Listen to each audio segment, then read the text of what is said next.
Hello, everyone, and welcome to session 161 of Pokerole. We are deep in the weeds for some very interesting events and probably some very interesting battles upcoming as well. As we are deep into, I don't think we still named the city yet. I don't think we did, but we are deep into this peninsula with the scourge of a sickness, and well, we're gonna find out today, maybe today, what happens when we fight the one behind it all. If we get that far, anyways. But we'll see. But before we begin, if you liked the video, do think about giving a like, maybe subscribing if you'd like to do that, maybe coming over to Twitch if you want to watch this content live, or if you want to lurk, talk, just hang out, think about coming over. We also have a pretty cool Discord community, as well as a Pokerole sub-community you can access off of it, another server, where you can hang out if you want to talk about this game in particular. We have a coffee link if you'd like to help us directly monetize what we do here. We have a merch store if you want to buy some cool stuff. And of course, we also have our Mirahis wiki link for our Poke Pioneers for our game. You can see episode recaps, eventually probably read glimpses and stuff there. We're going to get those up at some point. And character bios and more. So links are in the description, and you can check them out at your leisure. Now, unfortunately, I do think Kyrio's a little bit sick, so he's going to be off mic today. I am recovering from a fair amount of sickness. You guys, if you guys on YouTube or on the stream are watching a lot of the content we do, you may have noticed that last stream I absolutely destroyed my voice, and that was because of a general throat sickness that was coming on, and I've been through the weeds through it for a few days. There's a reason I took Tuesday off and didn't stream it, but doing a little bit better today. Might still need to take it easy, but I should be able to participate in voice act and such. I just wish everybody's health to be the best it can be. Please take care of yourself, guys. Stay warm. And, yeah, I guess I'll hand it off to you, Car.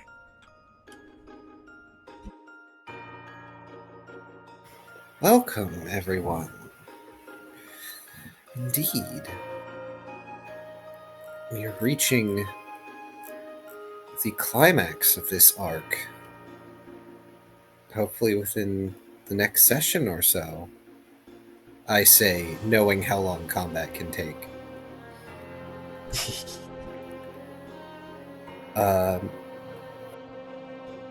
I do want to thank everyone, and especially Ennio, who are working on the wiki, because without Ennio especially, we would not have as detailed recaps, and they've been doing very detailed recaps lately, which I appreciate, and they are quite helpful for making sure that everybody remembers where we are and what has happened.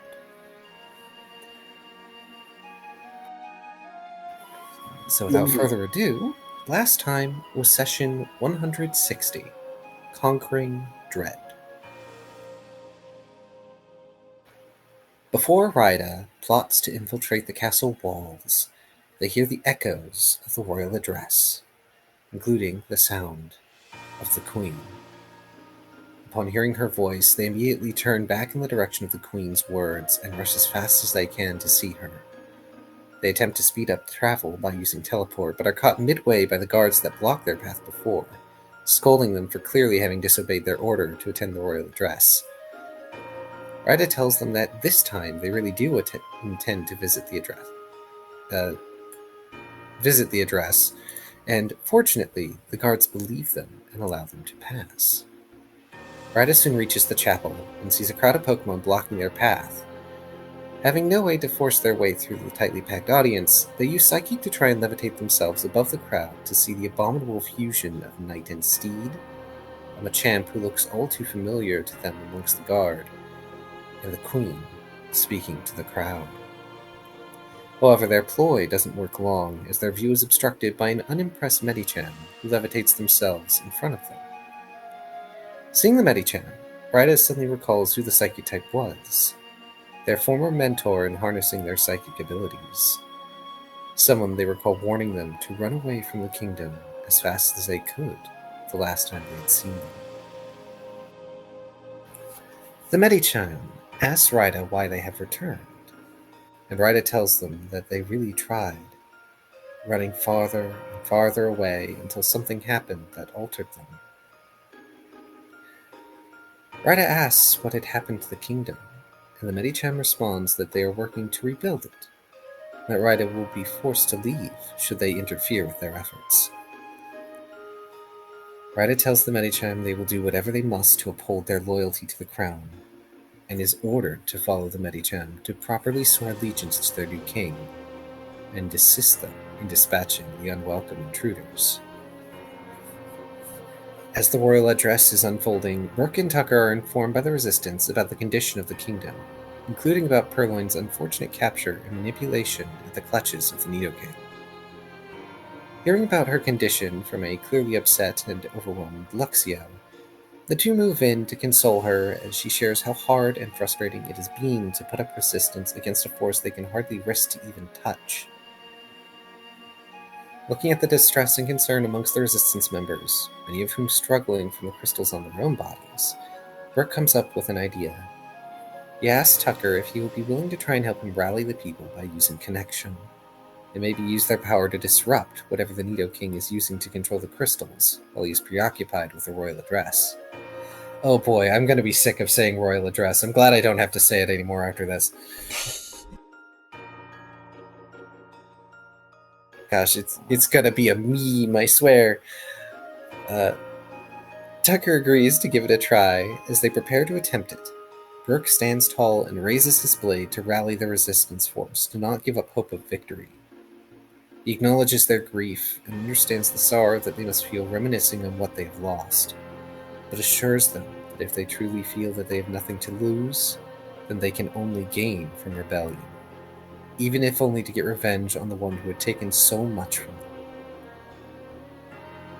Feeling encouraged by Brooke's words, Tucker activates sympathy to connect with the Resistance, sensing their despair and grief and actualizing it into a cold, burning flame, reigniting their drive to fight until the Resistance lets out a loud cry of determination. From there, the force composed a plan of attack. A member of the Resistance had found that the aqueduct they had been using to restock on water connects to a secret passage directly into the castle. I should note that the reason they hadn't used it is because they didn't want the castle knights coming through the aqueduct for them. Considering how low everyone's spirits had been, the group had been reluctant to use it, lest the plan fail. It helps if I read what Ennio has written. It's okay. Lest the plan fail and lead the knights into finding out about the passageway into the base. But at this point, with nothing left to lose, letting that fear hold them back would be pointless.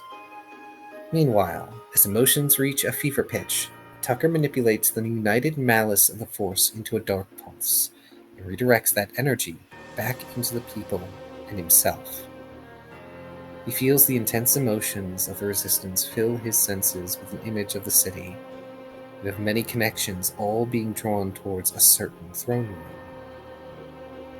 As he hones his senses on that room, he feels the connections leading him there grow strained, and he decides to return to his body and mind, deciding it wiser to wait until he goes there with the troops, rather than push himself to completely break all the bonds now. He tells Brooke that he has done what he can to disrupt the crystal strength, and Brooke encourages Tucker to take a brief rest while the forces prepare to storm the castle. Meanwhile, back at the Plaza, Ralph picks up on the use of psychic energy behind him, and manages to catch sight of Ryda being brought past the crowd by the Medicham he had spoken to before. Torracat sees this as well, and grumbles about how Ryda being there might make her and Ralph's plan a bit more difficult. As he tries to come up with a way to avoid anything happening to them, Ralph surveys the area again and locks sights on the Nidoking. Wondering if it'd be possible to manage it without being noticed, Ralph begins to use Snatch, aiming for the king's crown. While Snatch was incapable of taking the entire physical object, the manifestation of Snatch seemed to extract energy from the gemstones adorning the crown and returns it to Ralph, who immediately tries to contain it using Swallow. Sensing a powerful energy now flowing through him, Ralph realizes that he must have taken something very useful from the Nidoking, and all seemingly without anyone noticing. Ryda, meanwhile, lands with the Medicham next to the stockades, in full view of the king and queen. The Medicham addresses the two and informs them that a lost knight had returned to swear allegiance to them. The Nido King is very amused by the sight of Rida and orders them to kneel before their monarchs to state their case. Rida begins to kneel, and as they look up at the king, they notice the crown's gemstones seem to shine less, just a bit, as if something had been taken away, but does not remark on it.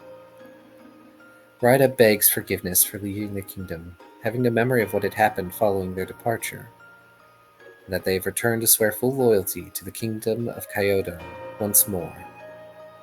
Queen Artemisia stands before Rida, and in a tone so familiar, yet oh so different from their memory, proclaims that they have been forgiven, and they are to renew their oath now. Rida feels torn between their loyalty to the kingdom they knew, their sense telling them what stands before them is but a pale imitation of it, and a pleading feeling of wanting to simply give up and accept this imitation for what it claimed to be. Before they utter a word, Rida hears Eternatus' voice whisper into the recesses of their mind. They remind Ida of the oath Rida. I said Ida, didn't I? They remind Rida of the oath they swore, of those they had sworn an oath to, and asks if they would truly be content accepting the hollow gem in front of them as the one they once cherished so much. Rida despairs. The view of these strangers bearing familiar faces having worn down what little spirit they had left to reclaim a lost kingdom, when a new one stood around them, willing to let them return and accept the fantasy that they were home once more. But Eternatus continues, goading Rida, do not give up, do not accept this kingdom of crystal as good enough,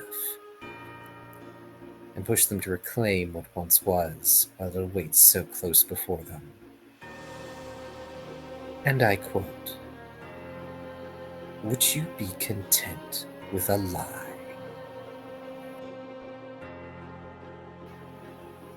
The cold words of the jailer resonate in Rida's mind, and they stand up from their kneeling stance and proclaim that the queen and people that stand before them are but victims, succumb to the plague that was the Nido King calling himself their monarch. The Nido King is incensed by these words, and Ralph hears the people in the crowd grow restless at having heard such a thing before their crystals begin to glow. The Nido King tries to intimidate Rida, but as his crystalline horn begins to glow, it suddenly falters, as if something had been taken that left him winded for trying to access that power.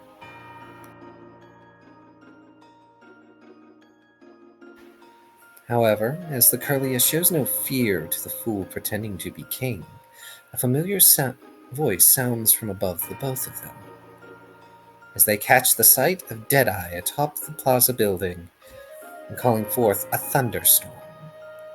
He strikes the balcony with a bolt of lightning, and the Machamp and Sir Cheval hurry to pull their rulers to safety before the blast shatters the balcony to pieces. With all his attempts to claim advantage through his pretty words proven pointless, the Nido King, Dremhorn, bellows the order for all of his knights to attack Rida immediately. The Medicham readies to attack Rida, and, as Ralph sees the knights hurry in their direction as well, he tells Torracat to run now if they don't want to take the risk, and charges into the fray to help Rida as best he can.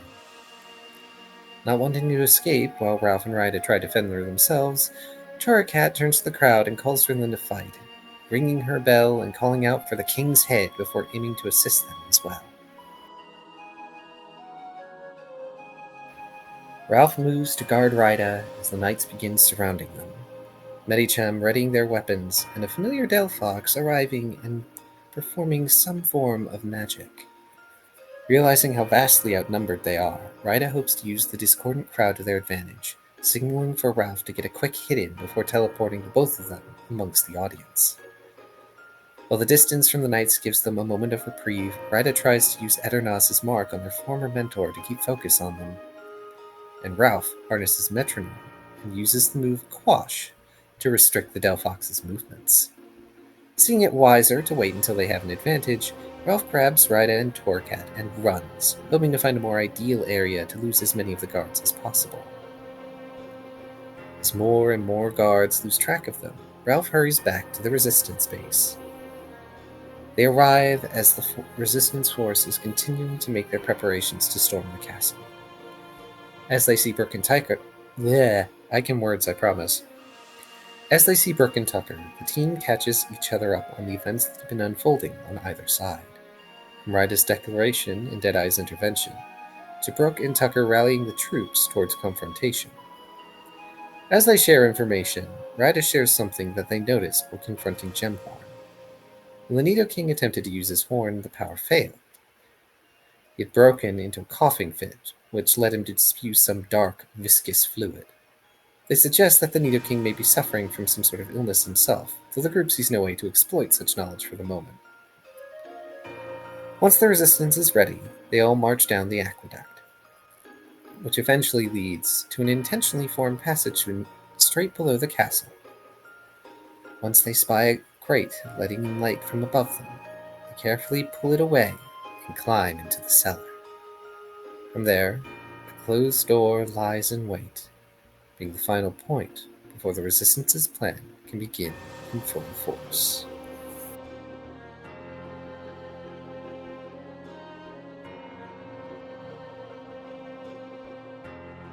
Enio, you're fine. You warned us that there might be run-on sentences, but the stumbling is all me. I promise. Honestly, at least use punctuation. Have you ever read a run-on sentence where there's not a single bit, not even a single comma? That's when it's bad. It's fine if it's just a long punctuation. Sentence. Enio at least uses like commas and stuff. It's not a run-on sentence with zero punctuation, making it so it's like, oh, this is all one breath. No, I can breathe.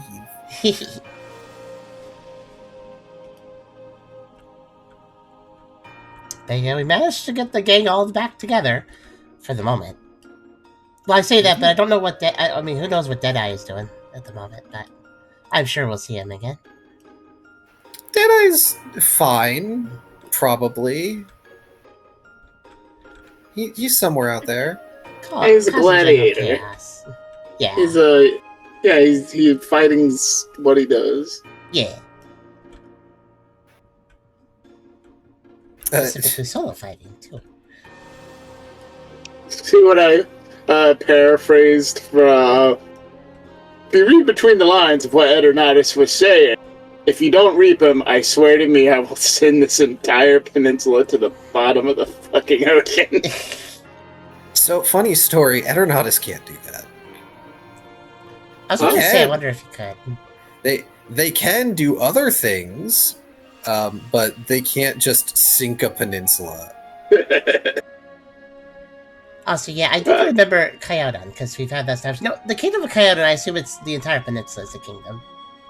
Yes, but you can just use it for the capital here. Yeah, I imagine it's a Kyodon Prime. City. It's a Panama City situation, I imagine. Yeah, it's the Kingdom of Kyodon, and usually with things like that, you can just use the name of the country for the capital. Yeah, makes sense. You know, like New York, Kyodon.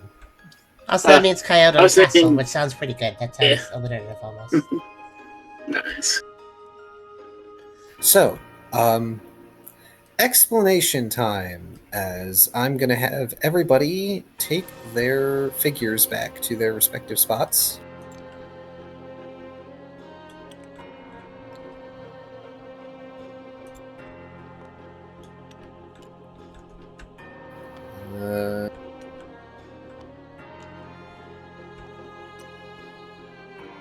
Stealing these over to the DM corner.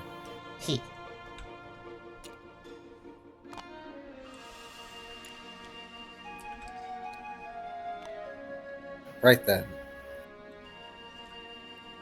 So, for the sake of the audience, and I have explained this to the group in our group chat, this dungeon is going to function a little different. I'm going to use the tiles because I really like the tiles, and I seriously don't have a setup for this castle in mind, this makes my life easier, and I can just do things on the fly. However, unlike other dungeons, Team Cheer now has, impolitely putting it, expendable resources.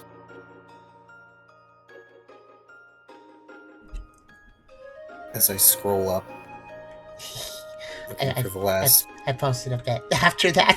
Sorry. It's fine. I posted it very early, so let's see. Because this castle is very large, there are many places to go, and there are many challenges.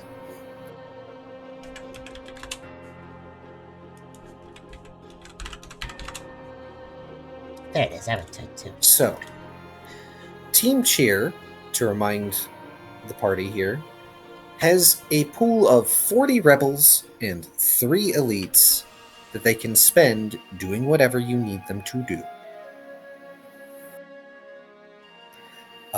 Brooke technically has command because he's like the de facto leader of this little venture, thanks to the rallying.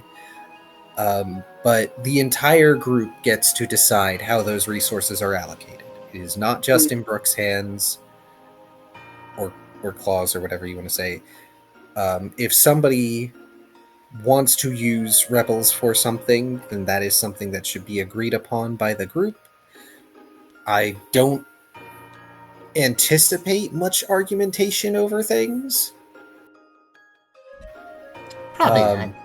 But it essentially, what is going to happen is you can decide you want to spend rebels on something. You can decide to have them scout out tiles ahead. You can decide to have them deal with combats that you don't want to handle.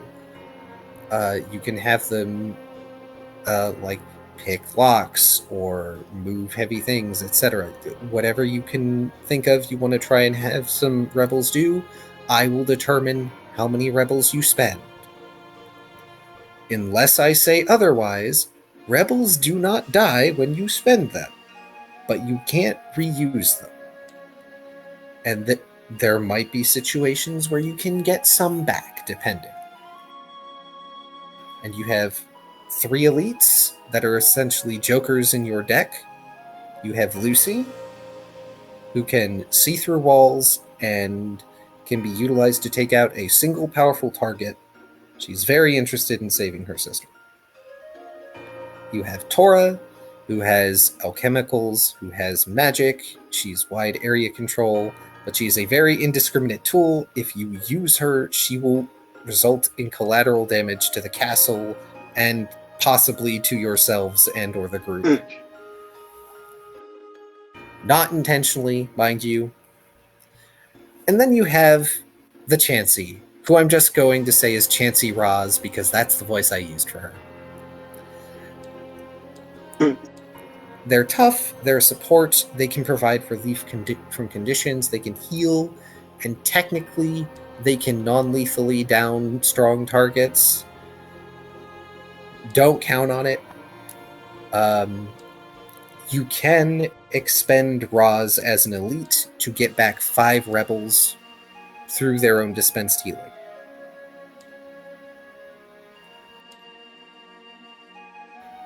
So if you feel that you would be better served having extra rebels to help you do a thing and you might not have enough, you can use Roz to get a couple back.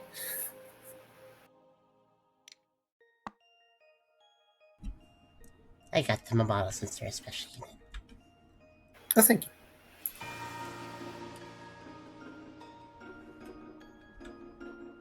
So, let's see here. Oh! Excellent! Somebody already did that on Battle Initiative. Wonderful. Oh. Good. Oh, they even wrote it in French. Reblaze.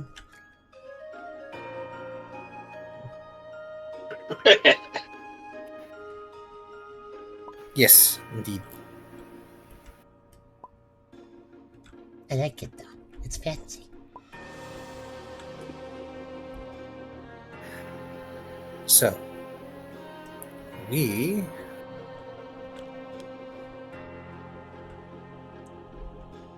see here. Where are y'all?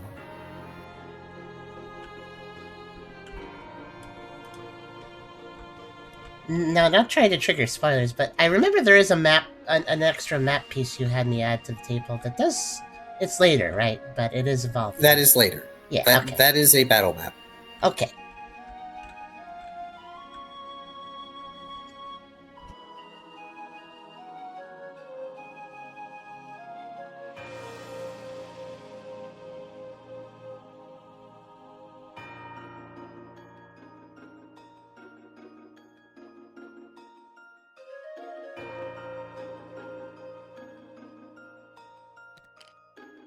All right, this will do.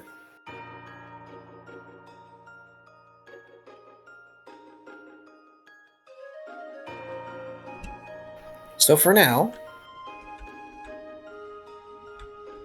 Team Jir and the Rebels are in the wine cellar. It is a relatively small, cramped space with scant few barrels of stashed whatever may be down here. And there is a single door leading out.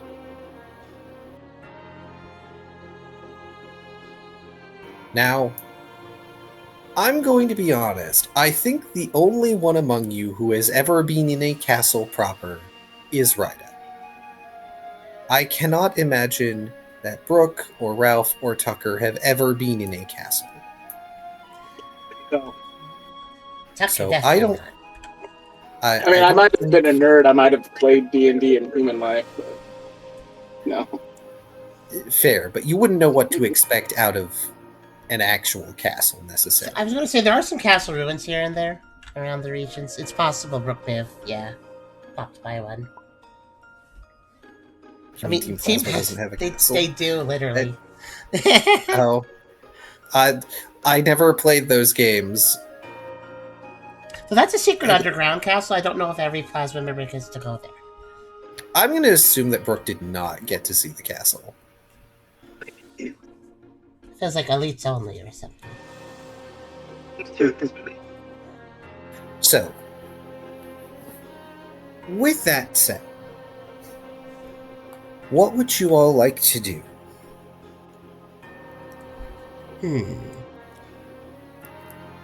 I can tell you right now you're not hearing or seeing anything that indicates that you could be found out immediately.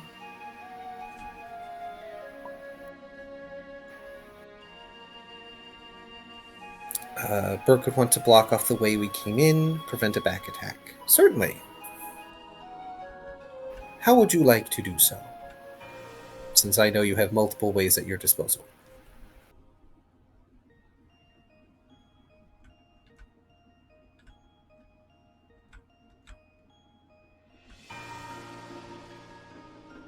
Well,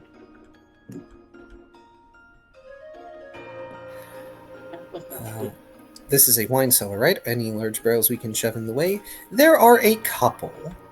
Yes. Not terribly many, though. It definitely seems like the castle stores have not weathered the reign of the king particularly well. But if you want to do that, that's fine. I would ask you to give me a strength survival athletic check if you are going to personally take care of that.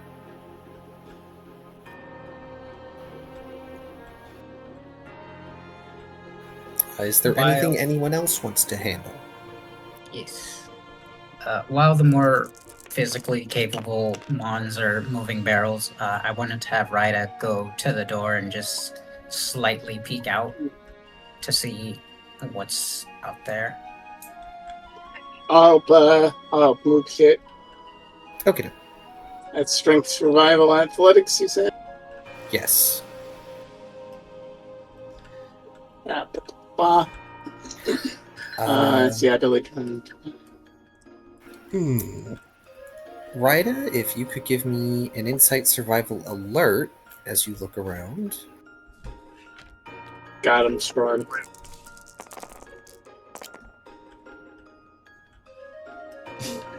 Hold on. My mouse died. Of course, now of all times it dies. Aw. Also, I like the confidence in you saying that you're strong before you roll. I like that confidence. I mean, I've watched it.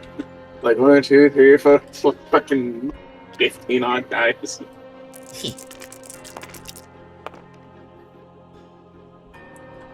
Snooping. That's a 5.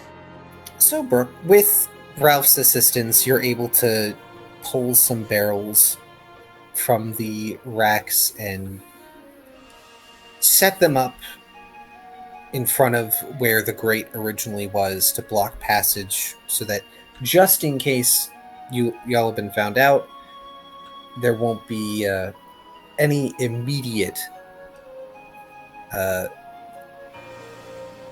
danger of being flanked.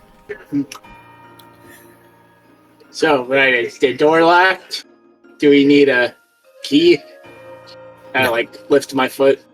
No, Ryda is fully capable of opening the door, especially from this side. If there was if it was locked, it would be locked on this side.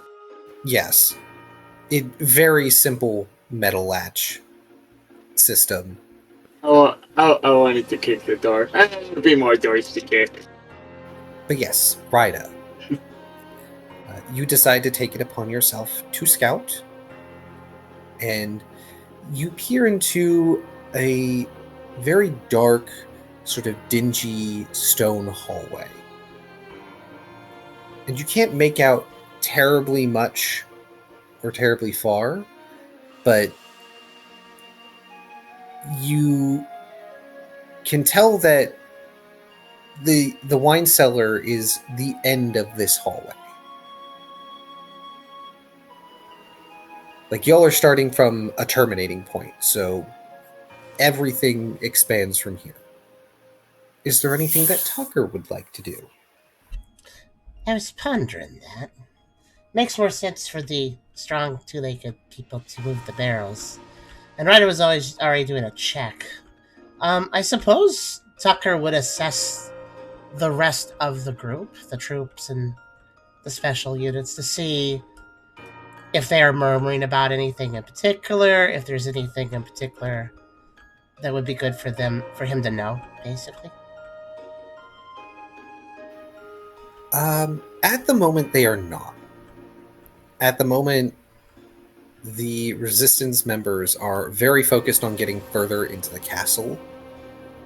It's very likely that many of them have not seen the inside of the castle, or if they did, perhaps as servants or as Pokemon who managed to get into the castle at one point or another, they may not have seen terribly much, or it may have been a while.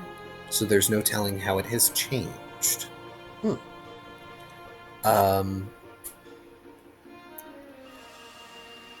You do hear, over here, very briefly, one of the Resistance members muttering something about...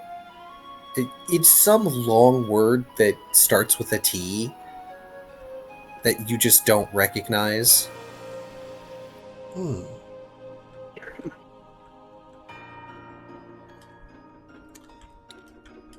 I think, quietly, as to not make too much noise, Tucker will approach them and ask them, what was that word?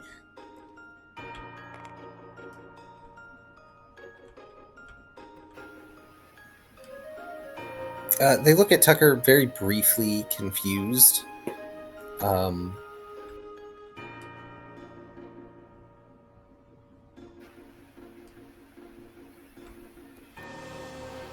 And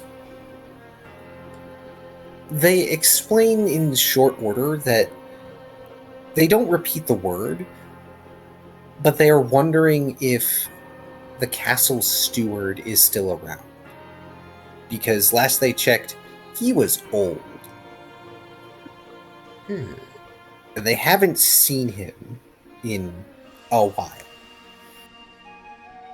Steward, huh? Tucker will seem thankful for the information and will ponder that for a bit. Interesting. a named Pokemon.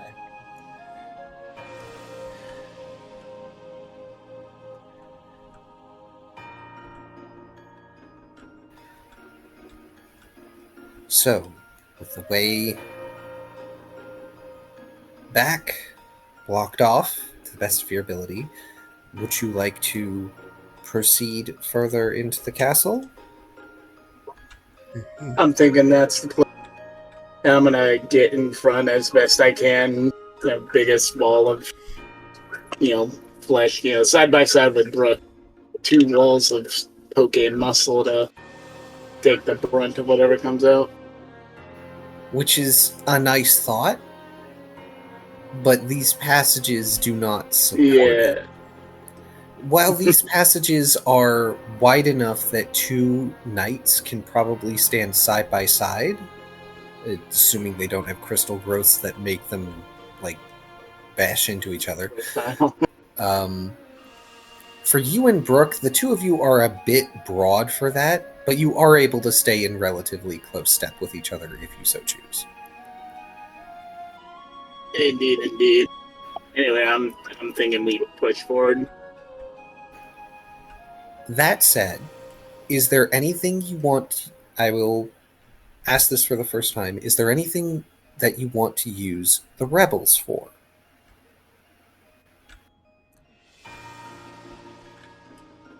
I know this is very early in this dungeon.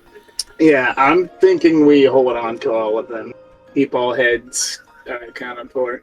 Logically, this might be the last chance we have of not having alerted and be in a fight before. So this might be the best time to... If there is an order to give in advance, this would be the last chance to do that without combat, possibly. Because who knows once we step into the hallways. Yep. Because the options I gave are just things I'm throwing out. If you think of something you want the rebels to do... if we think of something more creative. Yeah. I have a few things in mind, but I'm also, kind of having it in mind that they need to be able to salvage this once we're done. The actual ruler needs to be able to salvage this place. So we can't just nuke it scorched earth style. I think Tucker will take a moment to approach Brooke before they advance. And Tucker will bring up... Brooke, I think Lucy, if we catch wind of her sister, I think that'll be her focus. If that ends up happening, I think I might go with her. Keep an eye on her.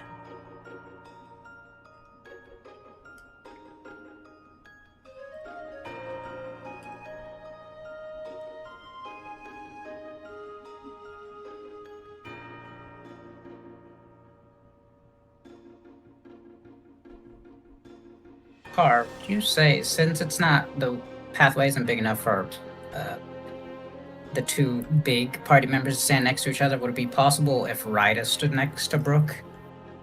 Oh, absolutely. Space for that? Alright. I have an idea. Ooh. Brooke thing first, though. Yes. I'll be with her, Brooke says. Rowan's kind of my focus right now, too, to be honest. Tucker nods. Yeah, with the abilities she has, I think that one way or another, we might have to deal with her first. And with that, Tucker will go back in... Well, let's see. I guess Wright is going to stand next to Brooke, so Tucker will be side with Ralph, I guess.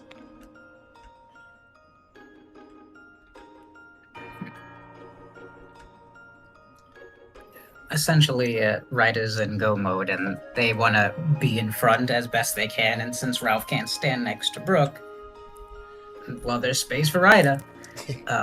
Though on top of that, they do have the valid reason of, hey, maybe if I'm able to see around, I might remember where exactly we are, and I can use my crystal lens to see if there's any footprints of any guards nearby that have recently passed.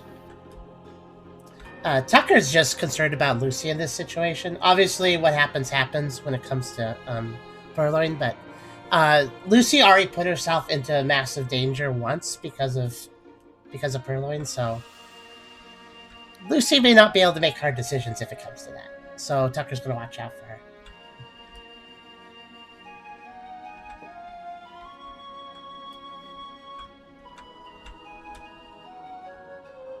Hopefully hard decisions won't have to be made with Purloin, though. Hopefully. So, as the group steps through into this passage, it is dark. There aren't really torches lit down here. There are sconces for torches, just no torches. Which is annoying, but your group is kind of large to be shuffling through this space. But you start your way down this hallway, and you find that it becomes very quickly an intersection. Off to your right, it seems as though this hall is in disrepair. Like, it seems like the wall and part of the ceiling sort of collapsed, and it just wasn't ever fixed. Possibly either from disrepair or from fighting.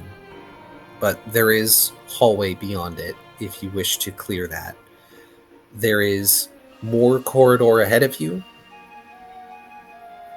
and what appears to be yet another door, at least that Tucker can see, because Tucker's got dark vision. And there's also a passageway to your right, or left. Tucker will make note of things to Brooke if the dark vision is needed to call out stuff that's hard to see, like the door. He said there's sconces on the wall. There are, but there are no torches. Ah, no torches. Yeah. Well, I was a fire. Well, guards, you're here to stop us, but you're gonna be busy. Throw the torch behind them. Keeping your ship from burning down. Alright, have fun putting your bed out.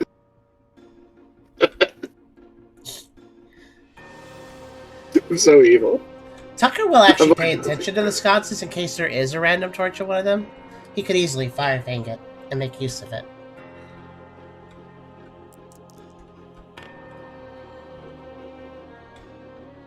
Granted, who knows how dark it will stay. Here's somebody doing a clickety-clack of dice. That's me. It's the fidget. Yeah. I was trying to decide something. Yeah, Ralph shall comment, the way to the main rooms is probably, through open hallway. These, smaller doors are probably side rooms, bedrooms, closets.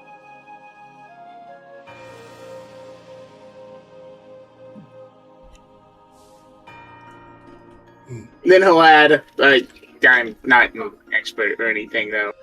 I just, assume that the more important rooms are, not behind tiny wooden doors.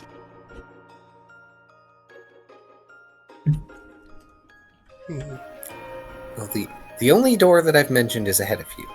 The hall continues on the left, and there's a partially blocked hallway on your right. Does the door have, a window in it? You would need to get closer to see. I'm gonna point down the open hallway. Be like, I bet it's that way. Because if it was that way, they'd have cleared it out.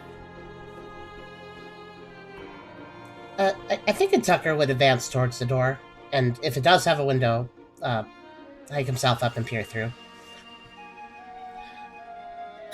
Alrighty. Tucker, go ahead and give me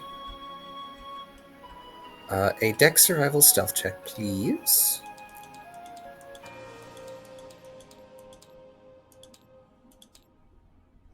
I should put more points in the stealth sometime.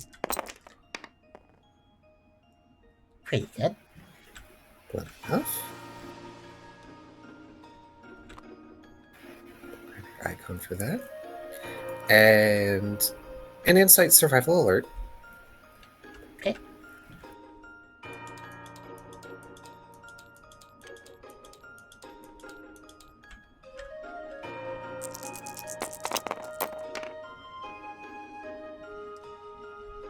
think that's still a 5. I think we still got lucky chat, so.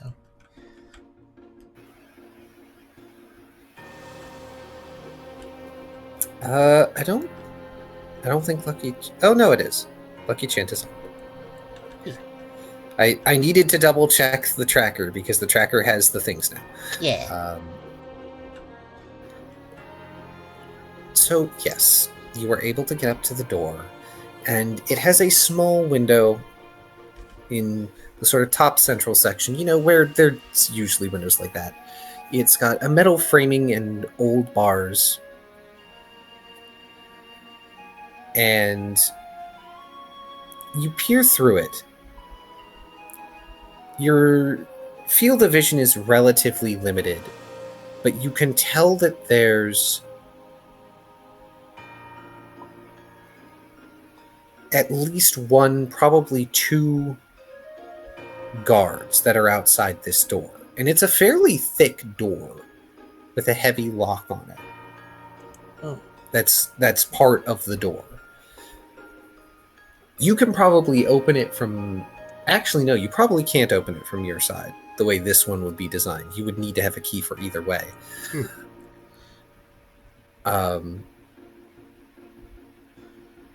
But you do spy, thanks to some torchlight on the other side of this door that seems to be just around a sort of bend, what appears to be a staircase leading up. Are the guards, like, directly on the other side of the door? Like, if I breathe too heavily, they'll notice me, sort of thing? Or... Yes. Okay. That I wouldn't say breathe too heavily and they'll notice you, because, well,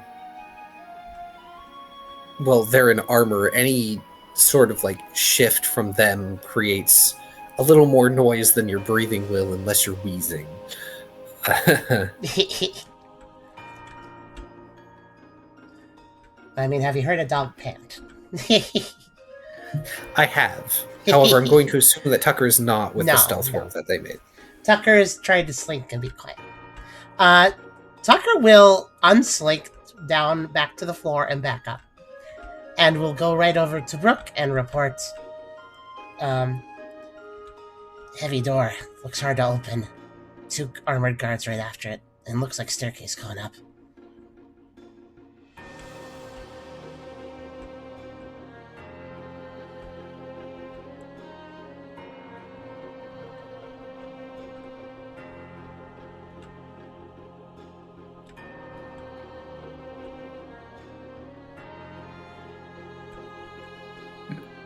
And yeah, Tucker technically could be also observing westward, but hasn't done so. Alright.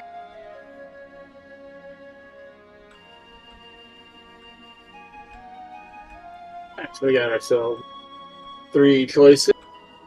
A blocked path, a not blocked path, and a heavy door with stairs on the other side, and also 2 guards on the other side. And also, it looks like a locked path, too, that door. Though it's like a wooden door, right? It is a very heavy wooden door, yes. Technically breakable.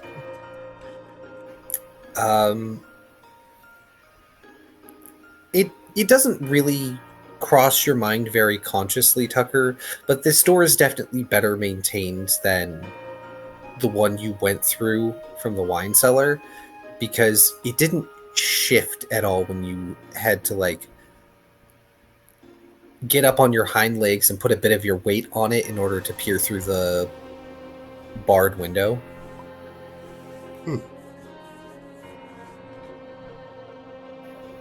Let's check a different direction from the guards. A confrontation too early might lead to an alarm. Good call, Edie. I'll whisper to Ryda. Say, if we do have to open that door, how confident are you to psychically reach on the other side and unlock it from this side? I think that is possible. Sweet. I have no idea. But Rat is confident. attempts to psychically lockpick, explodes the door. But I even lockpick just fucking open it from the other side like normal. Just turn the fucking latch from the other side. Though I guess you would have to kind of know what way the latch is. In this case, you'd have to figure out how the tumblers work. So, you do have two directions you can go, one of which requires clearing. That will take you precious time. Well, how's it what's it blocked with? Just... Yeah, just rubble. Yeah, rubble. To re-describe, it appears as though either through disrepair or some amount of combat that may have taken place a long time ago, wall and an amount of ceiling, all that stone is currently blocking that path. Okay. Now, I will say it's not an entire blockage. You could the smaller members of your team, i.e. Tucker and Ryda, can probably climb over relatively okay, same for other rebels, but it would leave the larger team members separated from you. And clearing it would make it easier for the entire group to go that way. It just would take time. Yeah. Yeah, we don't really know if there's a reason to go over there. So, I'm thinking we mostly go one way and send a couple of smaller scouts, either from our team or some smaller rebels, to scout that way and tell us what's over there, if it's worth going over there. While he's still working on the ability, Tucker could probably dig that. But yeah, that probably is only worth doing if that path is like really good or something. Yeah, send one or two little scouts over there. The bulk of our muscle goes the open path. And I'll relay that in character. Intuition tells me that anything important is over there on the path that isn't blocked. Because if there was anything they really needed over there, they would have had their cronies cleared out. Still, it could be worth sending a couple of guys over there. The little ones. And this will be related to Brooke.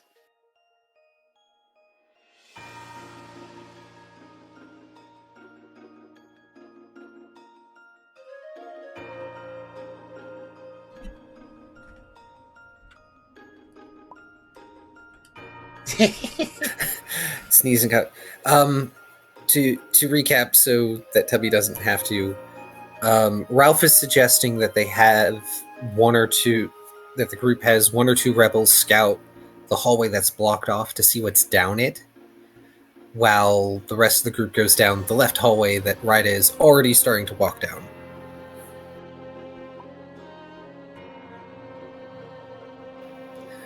Brooke agrees with this. Out of character, is this okay with Tucker and with Ryda? No objections here. Tucker could be put to the right if desired, or not if desired. It's really up to, because Tucker is one of the ones that could technically fit. You can if you want to split up. You don't have to. This one's entirely up to Brick.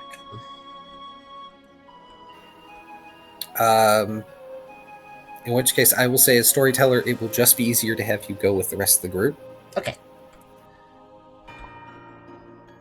May as well use those rebels. All right. The rebels.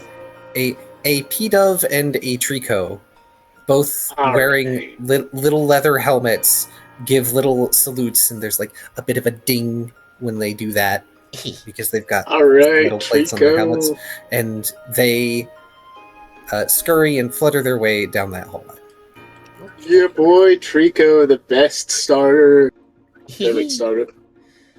Cool. I love Trico. Can Tucker, also seeing that Tucker would notice Ryda is immediately marching, can Tucker do another insight survival alert to start peering down that the hallway's also dark, right? It is very dim, yes. You may, but you will have noticed around the time that Rida makes their way to the next room. Yeah. Which Rida It's cannot see as far as you. If Ryda's stumbling into something, it's probably a little late, but Tucker will be able to see it.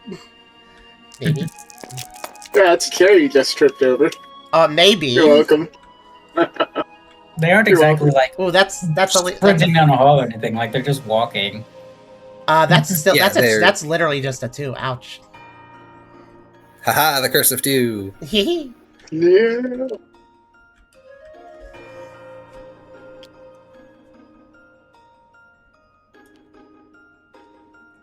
We had the same As I idea. figure this out. No.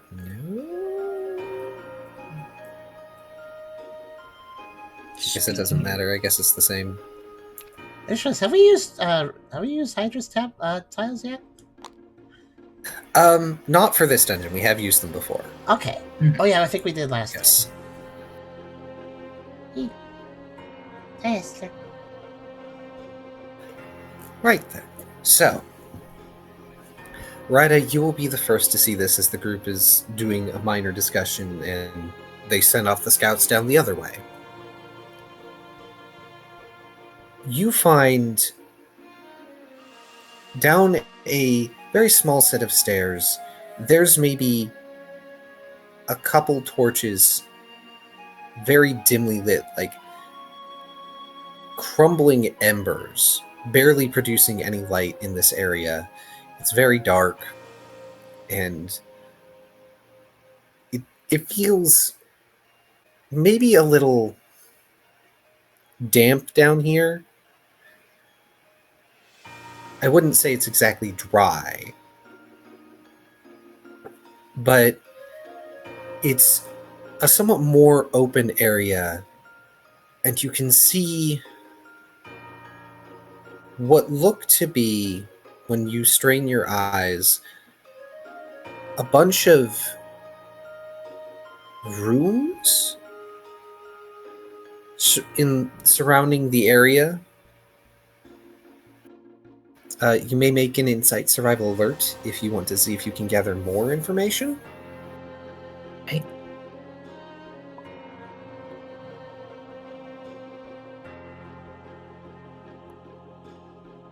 Bye, Mala.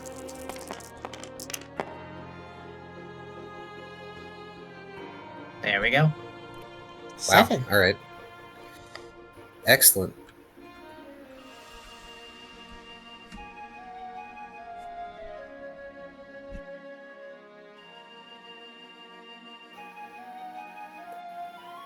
It takes a little bit, but you're able to, as you move into this room,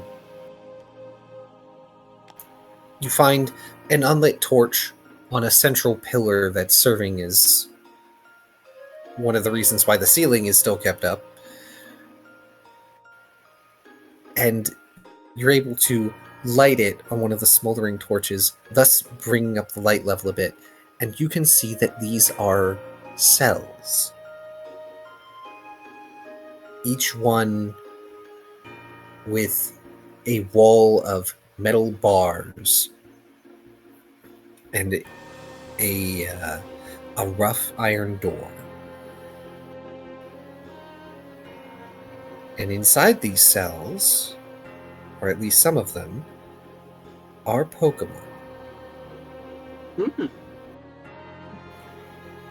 Most of them are suffering from the crystal curse. Some are not.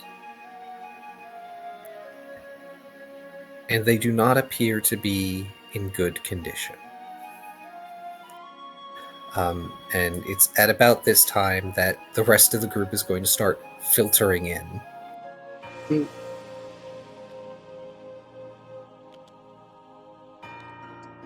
Turning to Brooke, I'm gonna suggest. I feel like we should get the ones out of here who can safely travel, and have them escorted back to back to the hideout. Then looking at one of the more infected ones. Others might be safer for everyone if they stay here. And like he'll cringe in a little bit of pain at saying that, at saying like the ones who are too far gone, it's best they just stay there. But that's what it is.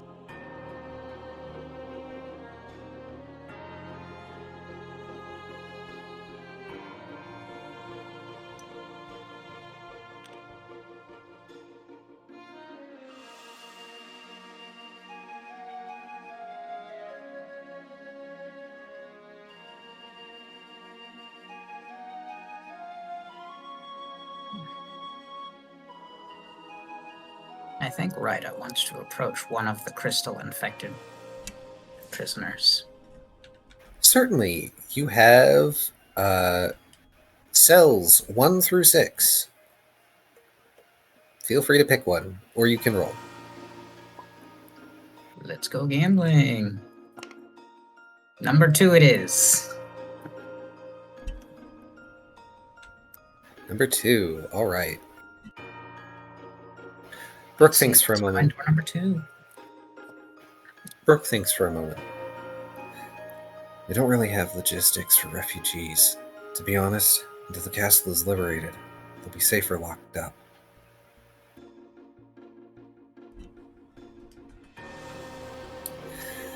Also, we did kind of blockade the entrance into this. So. Well, the back passage, you want to call it that.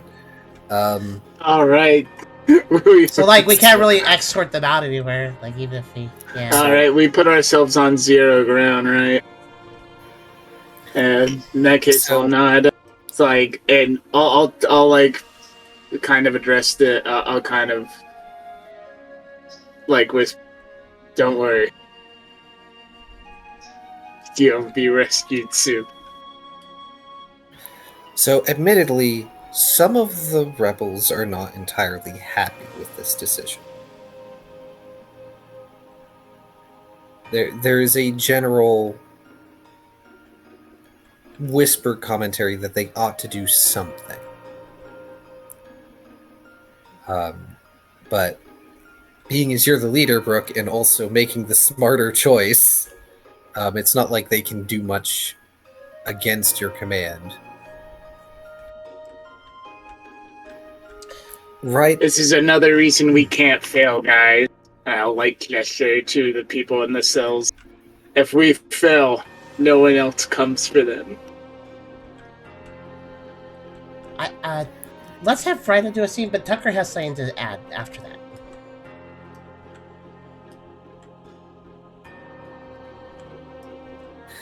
So, Ryda, you go up to cell number 2. And there are some Pokemon in there. There's one that doesn't look terribly infected, and another that's got a couple crystals that are around their torso area and a few bits that are on their limbs. They aren't looking great. Most of the Pokemon in this dungeon look particularly malnourished and or neglected.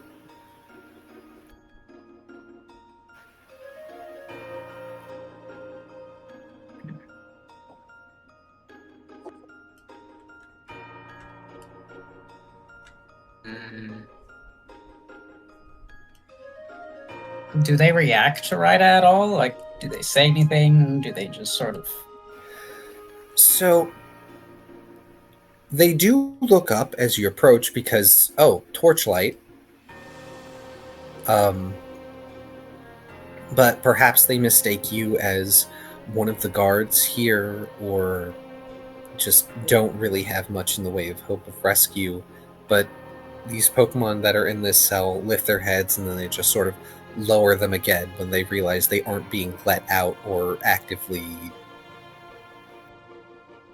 punished or anything, or being called upon.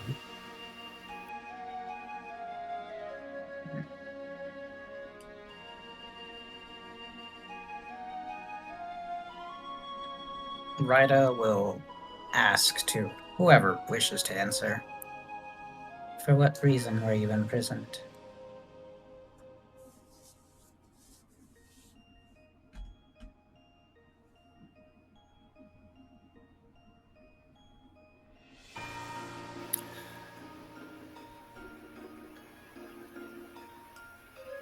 The infected one doesn't answer.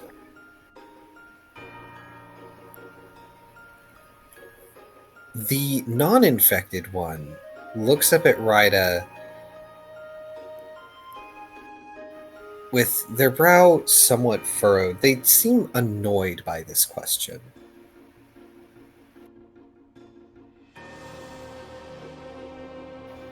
What other reason?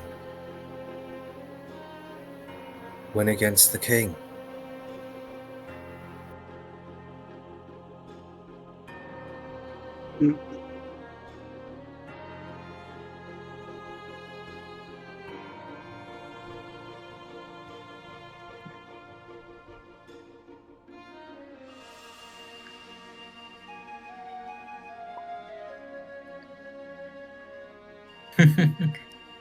Yeah, so by this time tomorrow, either you'll be out or you'll have a whole bunch of new roommates. What a coincidence. We're doing that too. The prisoner scoffs hearing this, rolling their eyes and looking away, just sort of leaning against the wall of their cell, as if they're trying to get back to some sort of rest that they have been disturbed from.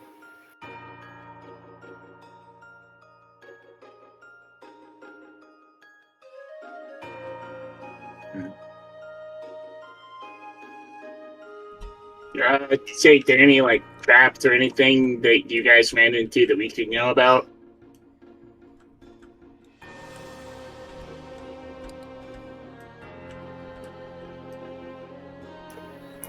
Ralph, go ahead and give me a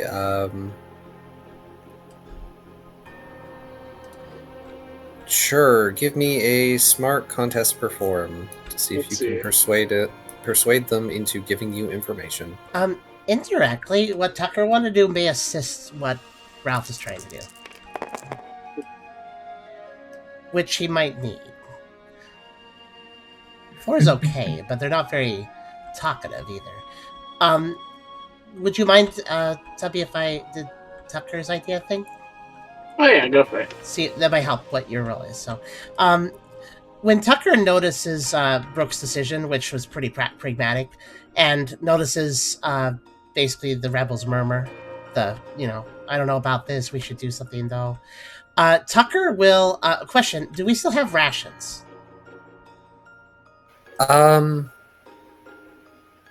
If I recall correctly, you guys are kind of out of rations. All right.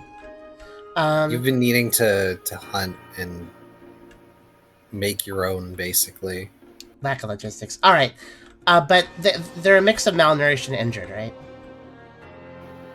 Yes. All right. Well, seeing the little bit of unrest from the rebels, Tucker will actually go ahead and approach some of the injured prisoners and provide some of his own healing supplies, while expressing outwardly to the group. And this invites the rest of the party to use a few of the items if they want to, and say, For now, we don't have the time or the resources to free you guys, but hang in there and take these for now.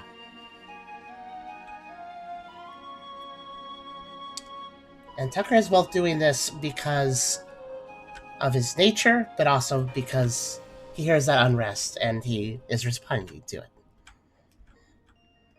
So what exactly are you trying to leave these prisoners? Well, I have an assortment of healing items, so I assume something can be useful for them. We have a lumberry, sales elements, berry juice. I'm assuming the root salve could be very beneficial for anybody injured. So I'll give that up. I don't know if any of them are suffering a burns. They could use a burn salve. Just whatever that could be useful for them. Again, I'm willing to give up items, both because... And you see what I mean, by the way, Tubby, why this could help your role. I need you to choose what you are giving up. Okay, I will pick the root salve. Reminder, Tucker used one at the end of last session, so Tucker's all right as rain right now. I will give up the root salve. I will give up the burn salve.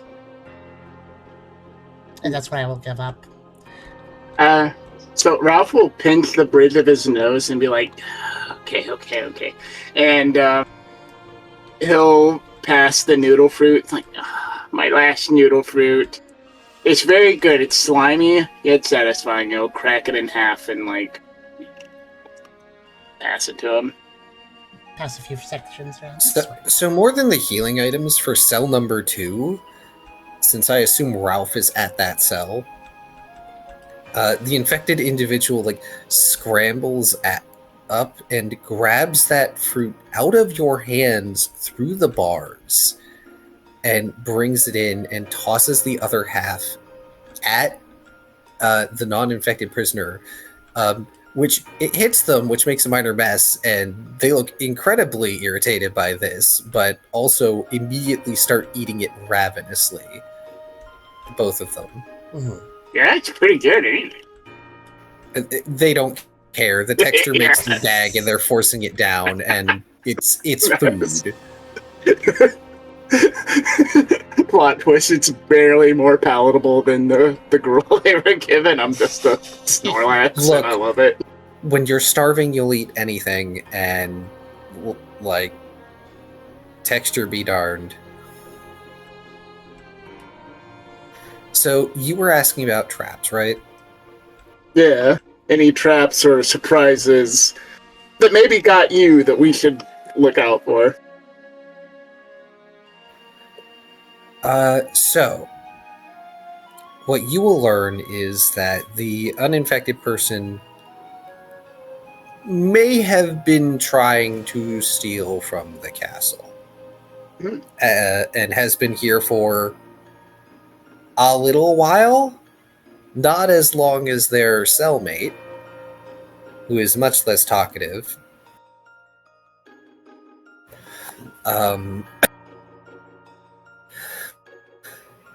But they did run into one or two things.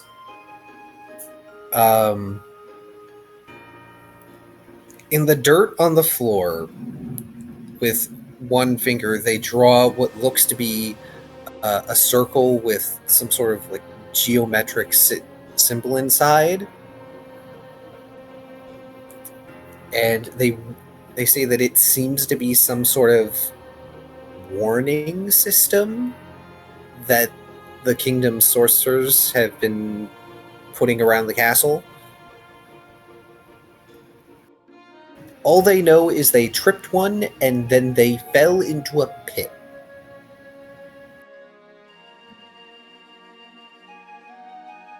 All right, good to know. Good to know.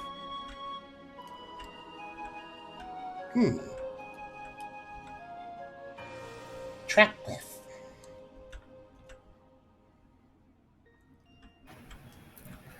And then they ask, so what happened to the warden? At which point, you all begin hearing heavily armored footsteps coming from a passage to the north that has a similarly heavy wooden and iron barred door. The lock on this side?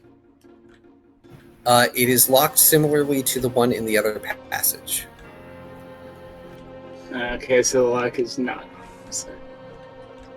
I think the other door was locked both directions, if I remember correctly. Yes. Yeah, It's one of those doors where you have to have the key. Yeah. If it is locked, you need a key. Hmm. That's probably him, Brooke says. Everyone prep for ambush. To which... Yes, sir. The rebels, to the best of their ability, do everything they can to hide within as many shadows as possible or actively leave the room.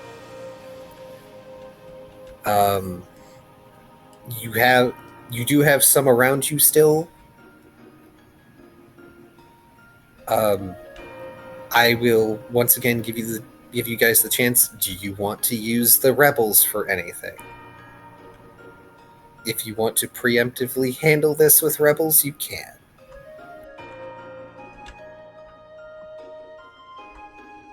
I mean, I think the idea was generally just everyone jump the warden as soon as he comes through the door. This is a very dim area, right? Less so since Rida has an active torch going. All right. Well, I was Which- thinking, I should probably have Ryder stand out in the open.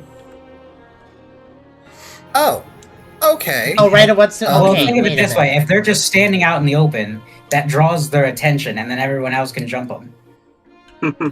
All Okay. right. They're focused on Ryder.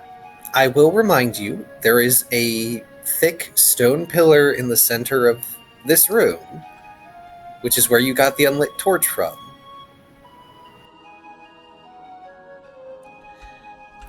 But if you want to stand out in the middle of everything with your torch, you are free to do so. Okay. Is there room to stand next to the door leading in? Not the door, because it's in actually somewhat narrow passageway. If you decided to go down that passage, you would be only able to go single file. Like, Brooke would not be able to stand next to you at all. He would have to stand behind you, same as anyone else. Okay. I was thinking the best way to not be seen by someone going through a door is to be like right next to it. You can, however, stand around the corner and pray they don't see you. Let me ask this. If Ryder's going to just stand there and wait for him, is there a shadow still being cast near the door the guy's going to walk through? The area is still dim and or dark, yes. All right.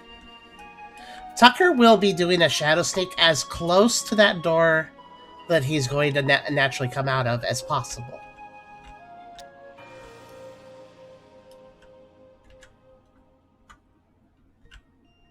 I'm sorry, repeat that for me? Tucker's going to shadow sneak basically right next to the door.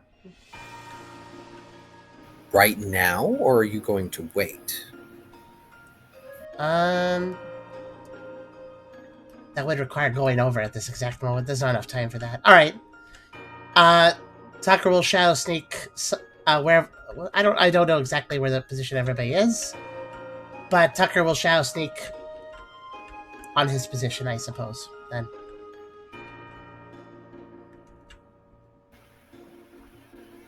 Again, right now, or are you waiting for them to enter?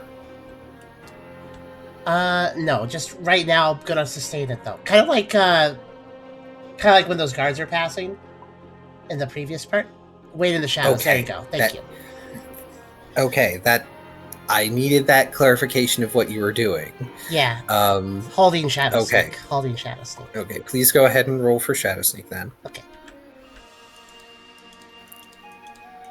Okay, I see what Ride is doing.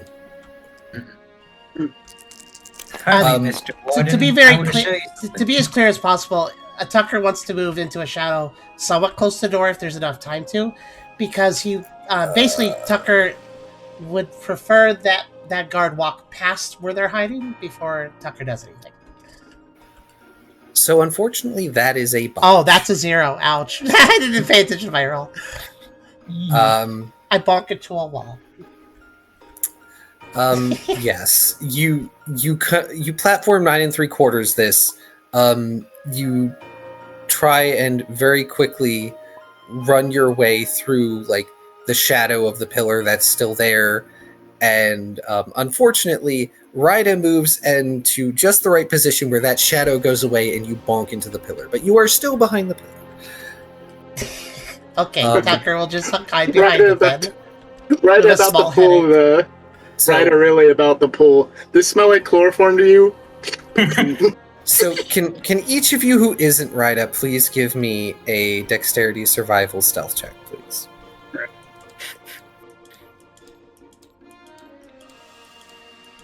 since Ryda is standing out in the open. Gee, when was the last time I critical failed? I don't remember. It's been a long time since any of you have critical failed. Dang, I am Shadow. I am the Knight. Brooke is straight invisible.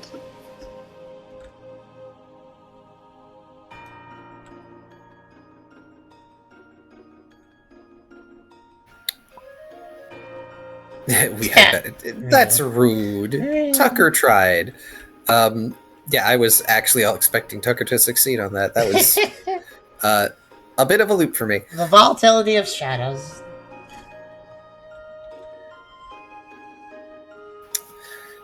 So,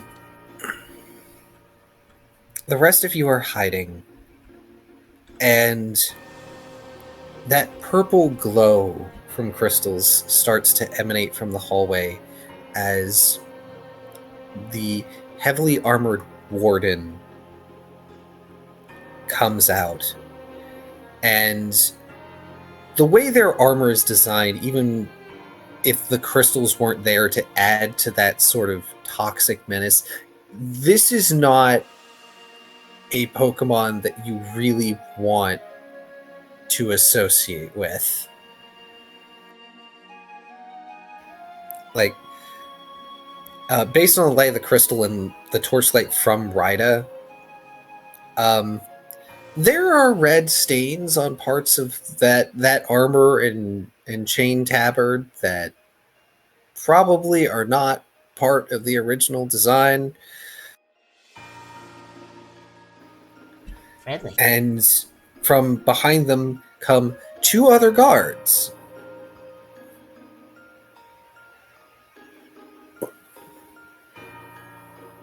That as soon as they see Ryda, they put their hands on their weaponry, and the Warden tilts their head and addresses Ryda through their helmet that obscures their face. And who is this guest? Are you a curious god? I don't recall giving leave for any of you to converse with my prisoners. Pardon the intrusion, Warden. I have a gift for you. Is that so? And they step forward into the edge of your torchlight, Ryda.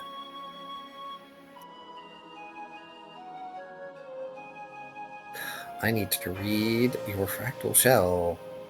Where's the fractal shell? It's been a while since it's been used. It simulates hypnosis. Do we have we do have hypnosis. Please, go ahead and roll hypnosis. Your lucky chant will not apply. Alright, Insight Contest Lore, -4. That's still 8 dice. Man, you got this. If it's low, I'll had it. I mean, I already got the critical fail for the session, so there you go. Yeah, Alright. I do a bit of hypnosis. Plum. Let's see, what do they have? I have a gift. It's called Go to Sleep. Warden. Hey, this rock smell like chloroform. I love that joke. Using the Doom Dice for this one. Oh, come on.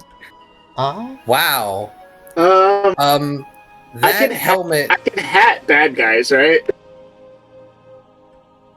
you can? Can I?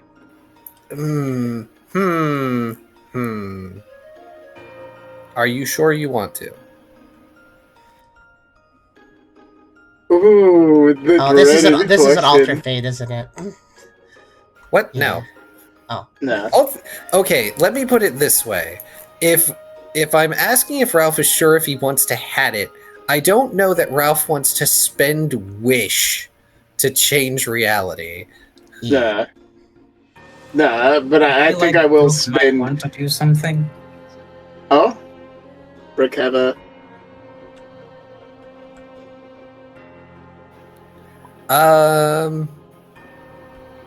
I'm gonna say no, Brooke. If only because that is not the way that you have geared yourself into using augmentation. Also, yeah, your will is a bit low. You need to recover that Yeah. somehow. In that case, I think I do want to hat the bad guy's resistance. Yeah, I'll say you can use the hat on the bad guy. Yeah, nice roll. Do it again. Do it again, bitch. Does it again, gets 9. Oh, dude, that would be it. Come on, man. And there's not 2 1s, so it's not. Yeah. Meets it, beats it. Yep. Oh. I don't suppose I can will this. Not the item, no. Unfortunately, you are not Brooke. Sorry, guys. It's okay, at least seeing a 6 box wasn't into a enough. wall. It's okay. You guys are there too. It's only 3 of them, right? There's no way this can go badly. Unfortunately, it appears as though that heavy obscuring helmet is preventing the fractal shell from taking full effect.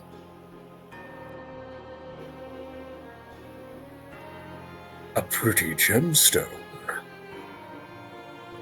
But I have little use for such a trinket. What bribery is it that you have come to me for? And they draw from their side, very similar to the Chansey, a heavy flanged mace that is very large, and they set the head of it against the ground where they stand, with their hands on like the end of the handle.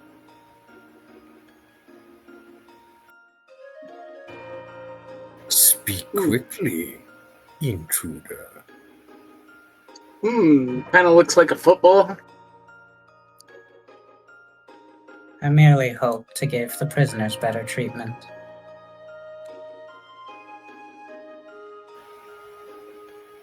There's this heavy sigh that's augmented by the metallic rasping from the helmet. Another bleeding heart.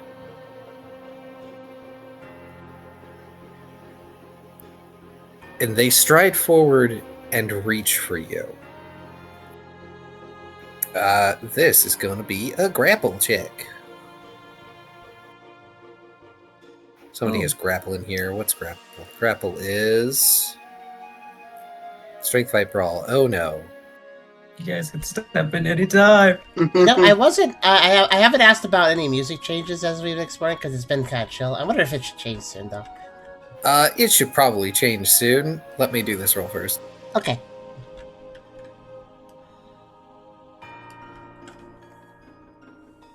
Also, yeah, I think most people here probably could surprise round.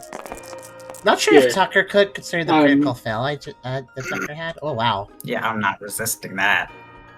With my noodly arms. But yeah, I believe I know what I want to do. So to emerge from the shadows. Hang on. Okay. Let me describe.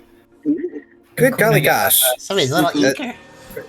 Yeah, like y'all have been super eager, which I appreciate, but let me storyteller, please.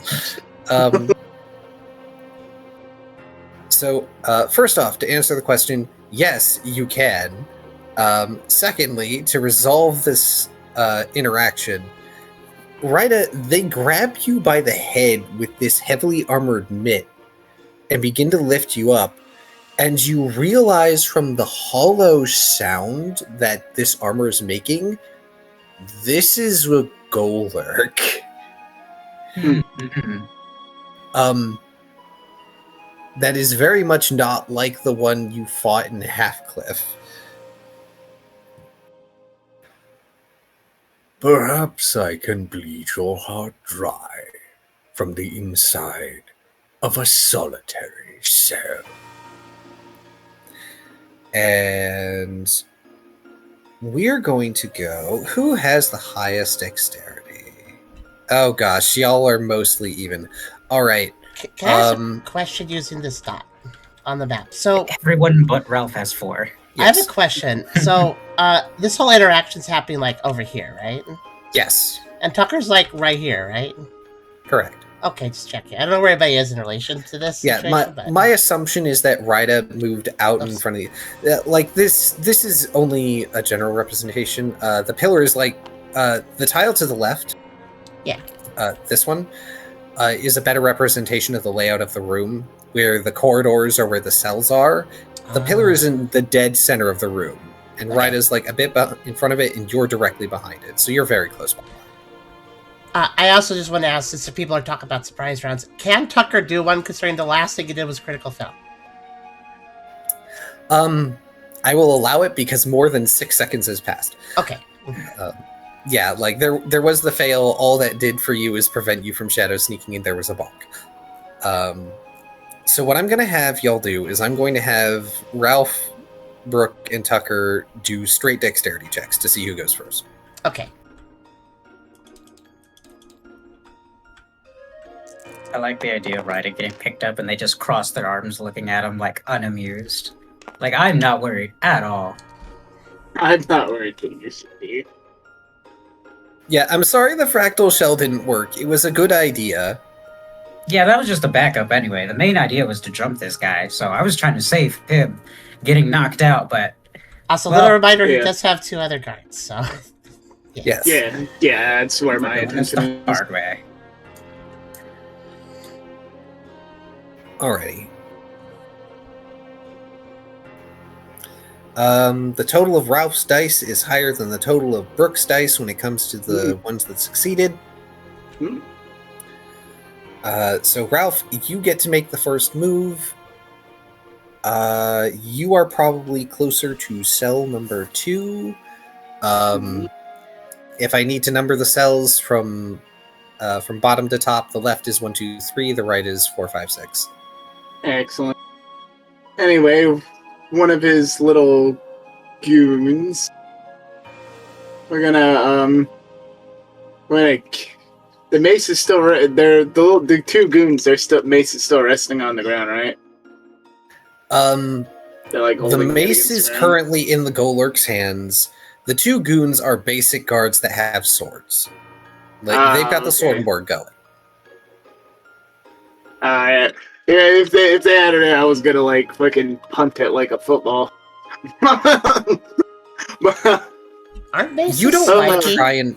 Do you want? Yeah, a that? flanged mace is not something you want to try and kick with a bare foot.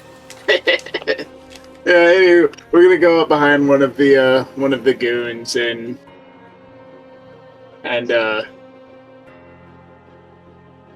actually should I grab what I said? Yeah, they're probably strong. I will Gotta say... be careful not to bring down the whole fucking the place. I will say that these guys are probably best described as equivalent to, say, the median between the infected villager and infected brute type enemies that you fought before. Mm. They're not inexperienced villager combatants, but they ain't bruisers. Let's body slam this guy from the shadows. Just All right, go ahead and roll it. They have no evasion because of the surprise round. alright, that's my dex fight roll. And dex fight roll and stab. Alright.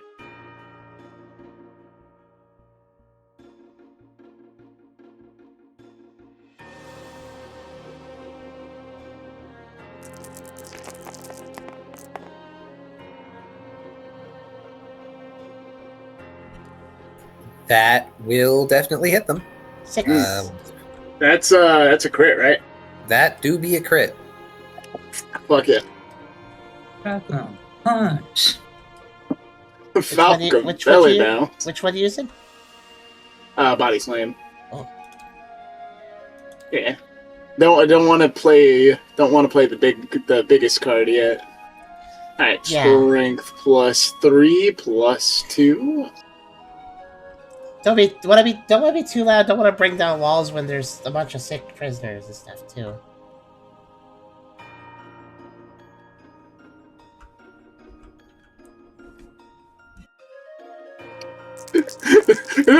Better do the one that only does like fucking 19. Okay, well you enjoy that. Give him the easy out. You go ahead and He enjoy that. resisted it. It's his fault. Wow.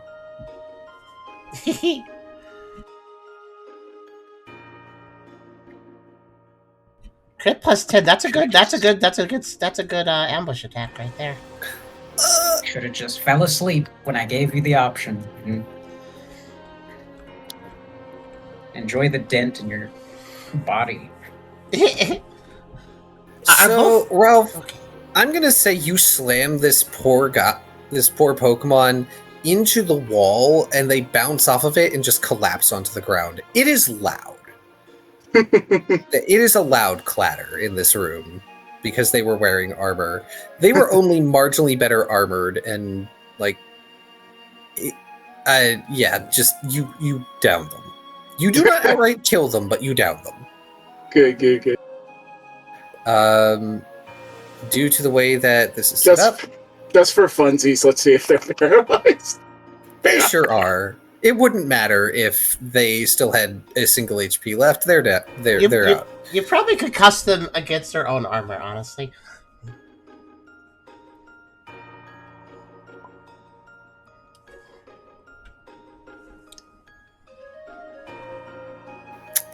Brooke, where would you like to be positioned, Brooke? Here, have The a only dog. place you can't be at the moment is where Ralph was at cell 2. So, this is where Ryda is, by the way. Yes. If you are on the right side of the room, it is plausible for you to get to the other guard.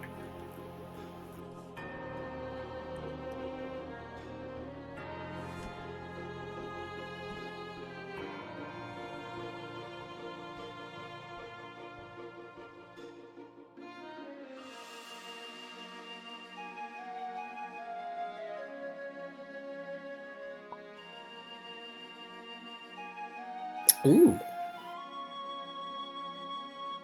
Single target ice gun? Be my guest. Go ahead and roll it.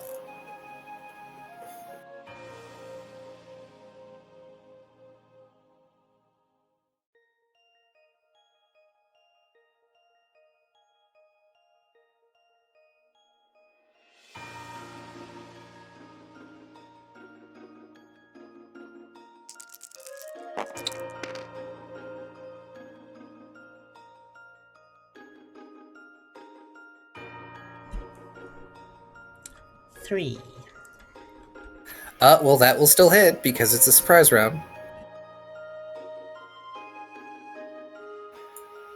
It's also really friendly, too.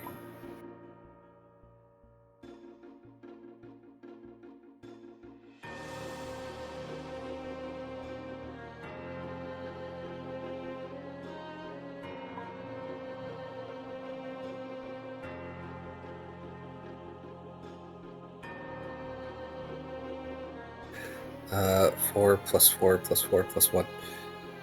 13.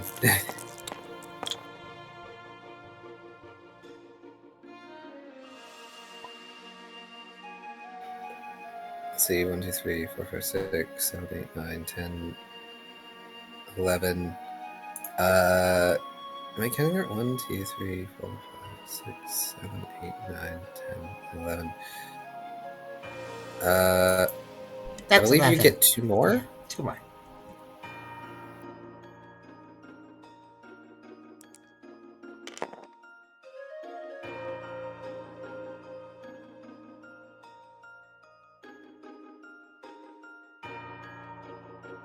Okay, so that's a total of 6.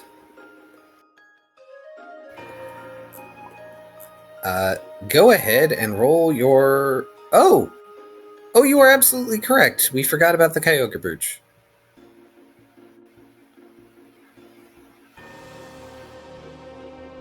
Plus 2 damage to... Two dice.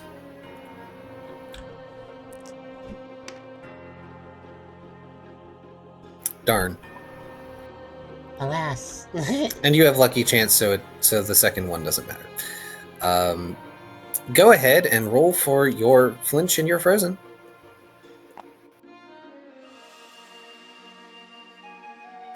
Also, for the sake of stream, we can change to battle 1-1 because that's the best music I can come up with for this. Okay. Alright, they are flinched. Battles 1-1? Yes, they are flinched and they are frozen. Okay, so that one is also out for the count. Oh, you got both the flinch As they and get- the face. As they get pelted with ice and then coated in it. And that finally leaves Tucker for main character surprise round shenanigans. Honestly, Tucker being last makes the most sense because Tucker's in the most difficult position to do an ambush. Basically directly in front of all their vision. If I go around the pillar. So let's see. Yep.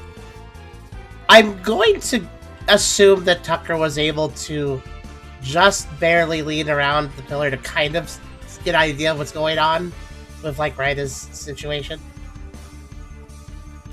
So, without making himself too visible, that is.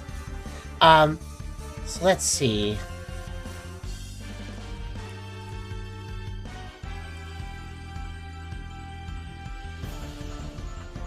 Side note, it's been a long time since Burke has managed to pull off both the flinch and the frozen. I know, the status moves are getting hit real good all of a sudden.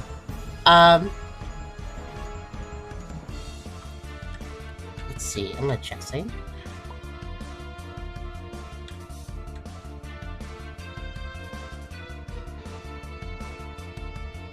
Yeah, so, okay,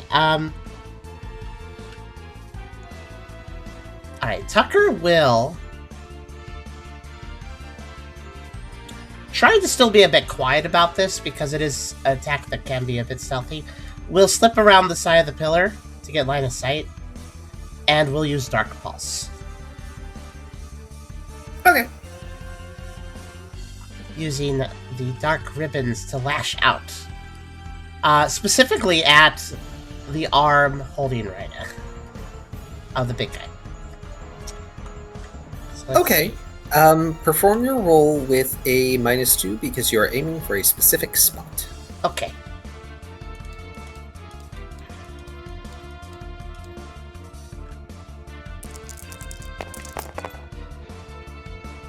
I find that acceptable. That is acceptable. I'm just double checking. Ah, yes. Okay. That will hit. Okay. Special +3. Yes. Oh wait, have I even factored my wide lens properly? Oh, right. Your wide lens. +1 Okay, accuracy. So let me roll another roll. die. See if you crit. Yeah, crit. Maybe if they're lucky. We are. You are. You do crit, which means +2 damage dice. I think I remembered. I've been trying to remember my items a bit better. Okay. In that case, +2 damage. Okay. Special +5 then.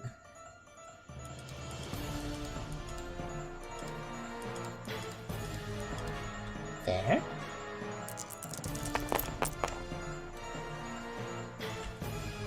That Okay. is not bad. Not too bad. And And go ahead and roll your 3 flinch dice. Yes, 'cause 3 your of them. Razor Fang, so you flinch is 3. Darn. That's okay. No flinch. But you did do 6 special. Let's see, this guy's got night stats.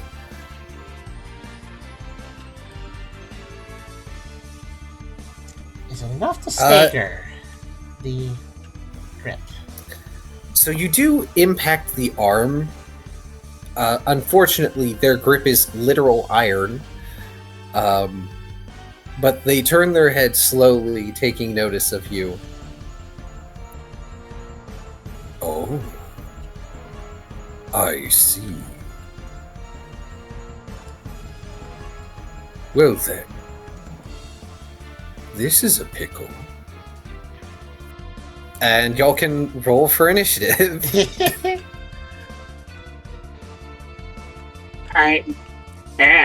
You bet it is, and I'm about to make your name Rick.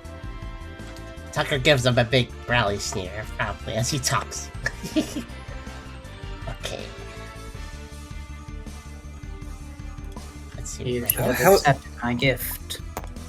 How is initiative calculated again? I forget. I Roll a know. d6, add your initiative number. Dex survival alert. Yeah. Okay, I figured it was Dex Survival Alert. Which means that Tucker's is slightly out of date, because yours is now 11. Oh, you're right. Actually, in that case... Good point. Thank you for noticing. In that case, 16. Not bad.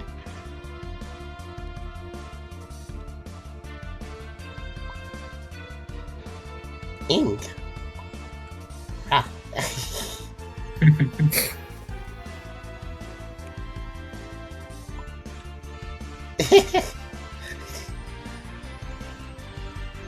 Let's see. Brooke is once again last in rotation, like the only character in the team who has not taken improved initiative. Ryda is still first, and Do we need a new initiative card? then it's... Oh, wait, actually, we don't need an initiative Oh, card. I'm We just do this. Yeah, all I did was take the enemy from the top to the bottom.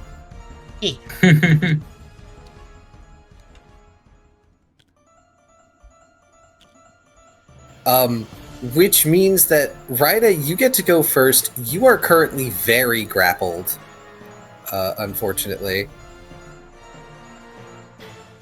Luckily, I have tech for this called teleport. Yeah, roll for it.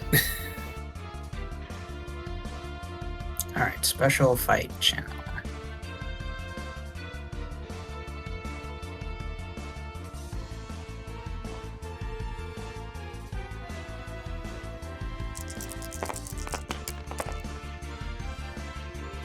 I simply teleport away.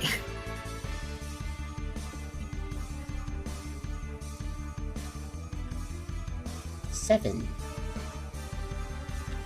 You sure do teleport away. How far away? Where away?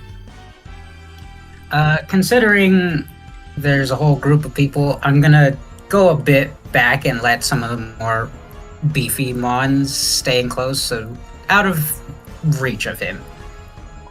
And probably further up in the room.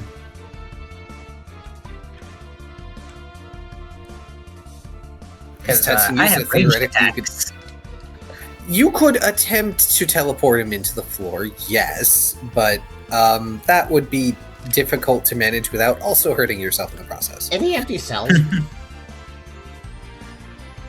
I could teleport us both in a cell, but then I'd be locked in a cell with him. That's true. If you want a So cage one or match, not? I won't object, but I don't think you'll win it. No, I don't want to cage match this guy. Wait, actually, can I just teleport him? Let's see what the card says. What's the exact description again? Yeah, I'm looking at teleport. User and, not the user or. Does Ryda know Telly? I'm not opposed. Hang on, I'm gonna okay. I feel like Ryder could be capable of teleporting another entity. Potential. Well, it is a very short distance, so why not? I don't think long distance you could. You'd have to go with them. Also, Tucker But- gave you a Yeah. bit of a distraction. So there was a moment of pause. The guy's not like squeezing you really hard or anything, I imagine. I mean, they're gonna start soon. Yeah. So, I'm gonna have you make a choice. You can either attempt to teleport away with the warden, or you can try and teleport the warden. I would I like need to to know which one you're teleport doing. the warden into... Are there any cells that are empty? No. which All right. is That's I'll a teleport him into a cell with enemies that are already crystal. Well, prisoners that are already crystallized. okay. Thankfully, most of the cells, all of them are crystal. Okay. I'm gonna make an opposed roll that they probably won't make. Oh, they might.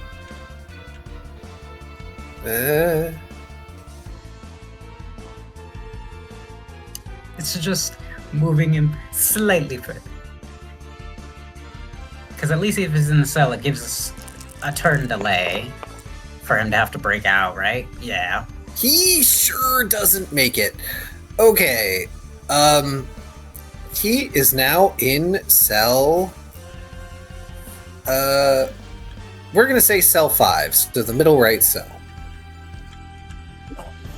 I like to imagine Ryda as just watching the Warden pick them up and all this, has their arms crossed, just looking at him, and then watched his goons get knocked out, and just sort of stares at him as he teleports into a cell, and Ryda just plops onto the ground, still with their arms crossed. Are you still holding the torch?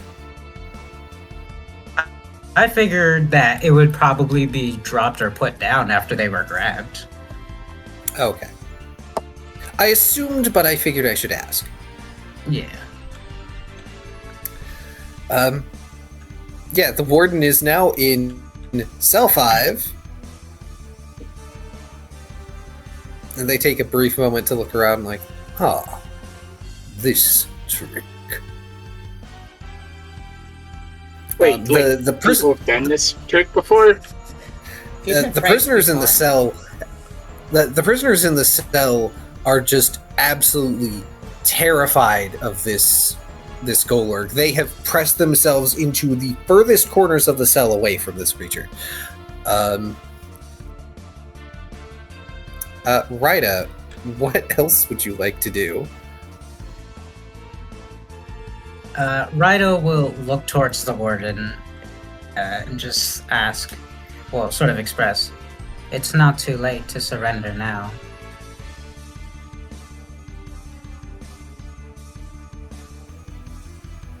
If you are here, you know as well as I, the king would not brook such argument. There will not be a king for much longer. And I shall not be in here for much longer, as they produce a keyring. I mean, that makes sense. Is it a clef key?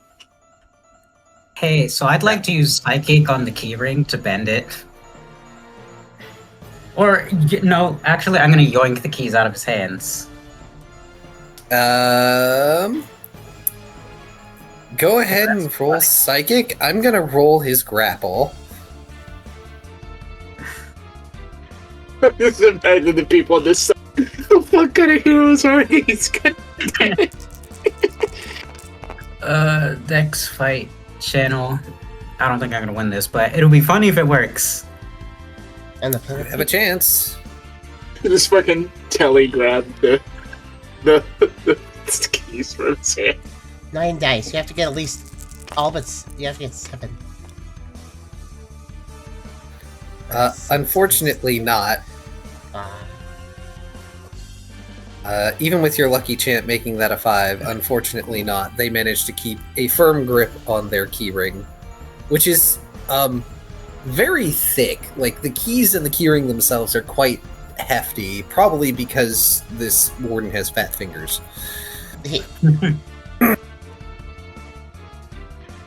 Would you like to do anything else this turn?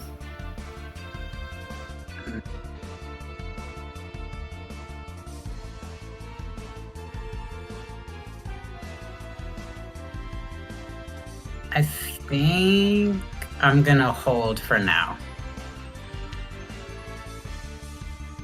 In case anyone wants assistance or something. Okay. In which case, Tucker, it is your turn. You have just witnessed Ryda teleporting this person keeper into a cell. They will not be there much longer. I have a hunch that if there wasn't prisoners in that cell with him, that Ralph might do some really dramatic attack in that cell.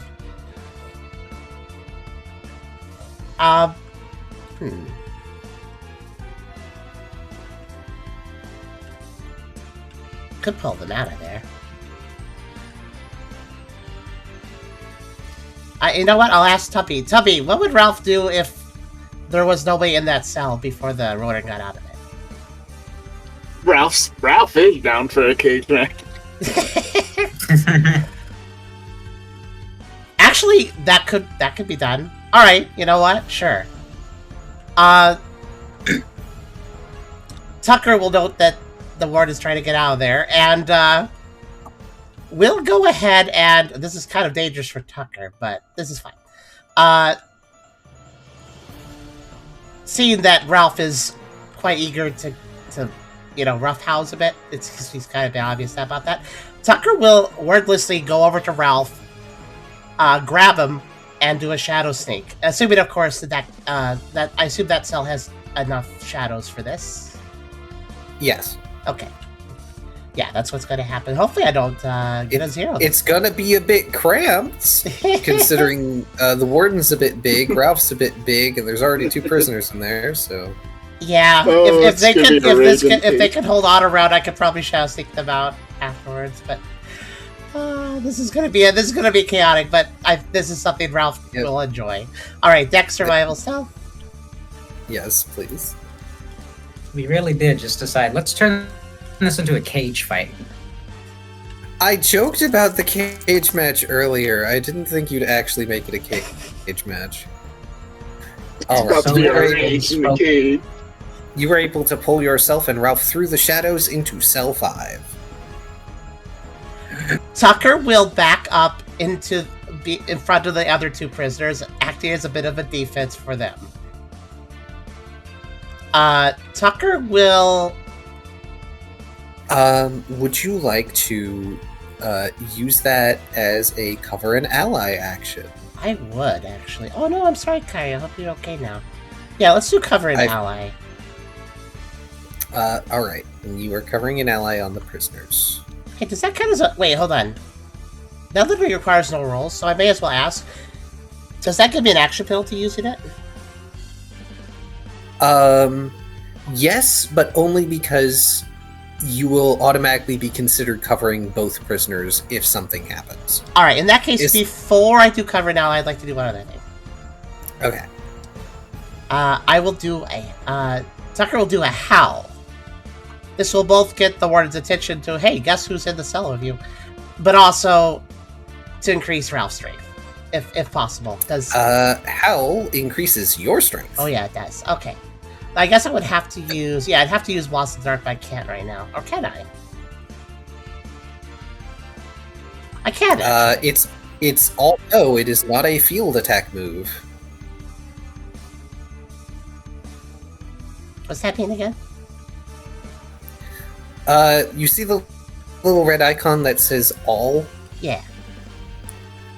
There is a very different icon, one that you can find on basically only the Earthquake move and maybe like 2 or 3 others that affects everything. Oh. So there are moves that affect the field, like they are field-wide. There are moves that are AoE that are indiscriminate, like Earthquake, and I think Surf. Maybe Surf? Maybe not in this version of Pokerole. And there are moves that affect all foes or all allies. Blossoms in the Dark is all foes. Okay, but it does give allies strength +1. Correct. Okay, that's what. Yeah, Tucker will be using that if we can pull it, if I can pull it off with a -6. Obviously, yes. the flamethrower part of it, Dark Pulse, Fire Fang, flamethrower, because it is ranged if I remember correctly. Because basically, yes, it is ranged. It'll be obviously aimed at the Warden. Let's see if I can roll it. So that is Beauty Contest Allure -6. That's gonna be Let's see. I don't think you'll be critting, but he's not exactly engaged in the act of evading. It's just going to be 4 dice. Yeah, literally impossible. Also, the point is not the damage. It's... Oops, I rolled too many. Just ignore the last one. Okay, well, the last one's the only one that's possible. Well, actually, no. The last one was a 3, because I saw the dice roll. Technically, it just lines it up, you know, numerically. So, Yeah, I did get a 1. It lines it up based on number. You're fine. You got a 1. I achieved it. That's all I care about. Tucker will certainly announce the presence of himself and Ralph to the Warden by probably just annoying him with a singe of fire and darkness, but also quite the loud howl as well. I guess I will go ahead and roll damage.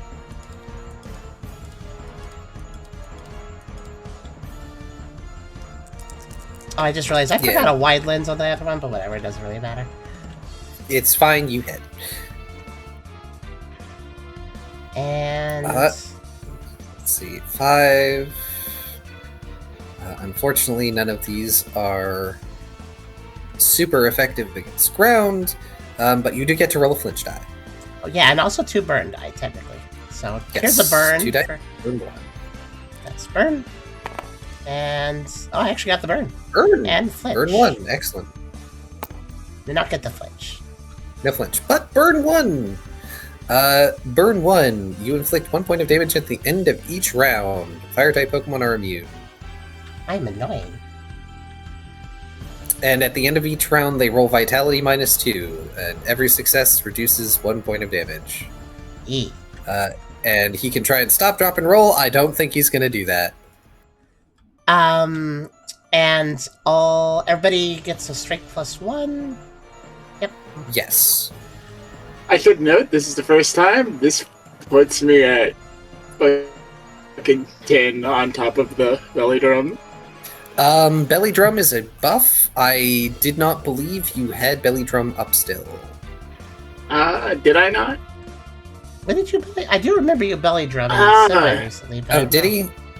Yeah. So, unfortunately, the Belly Drum buff is stronger. Okay, so it takes... Alright, so they don't stack. Yeah, Okay, they do well, not everybody else gets a buff, including myself, so that's not too bad. But yeah, I belly drummed when I went to defend Rita at the thing. I believe that was like an hour ago. Yeah.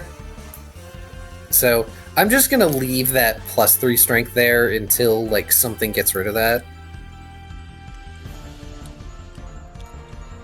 Or you rest. Yeah, that makes sense. Yeah, he didn't have the buff, so that's why I was also doing the howl. Though the howl is still useful for everybody else, so. The Howl has buffed everyone else. That'll go away after the fight. And now I will do, of course, to end the turn, to cover an ally. Which is just, I'm doing it, Yes. I guess. There we go, done. Which leaves it at Ralph's turn. Awesome. Now we'll be covering the prisoners. Have fun, Ralph. Right, yeah, it's gonna be a Giga Impact. Alright, I'm gonna just go ahead and predict, audience, that there's not going to be a barred cell wall after this. Probably not. Right in the game.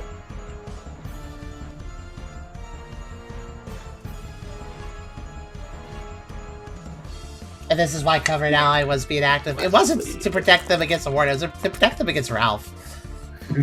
Oh, that's Oh boy. that's really that's a bad. 4. I have one more hat left. I feel like When we you use need it it. this early? Ah. Well, I guess it's 9:30, so we have. Besides, this is like a mini boss. Yeah, Yeah, sorry that we started later, by the way. Sorry about that. It's okay. It's alright. Yeah, this guy has night stats, so they are a mini-boss. Go for it, Ralph. Kill him. That's better. That's a 6. Can they evade? Part of me wants to Can I help with time this, you? but I don't know what to do. Oh wait, he can clash! Well, that'll actually be interesting.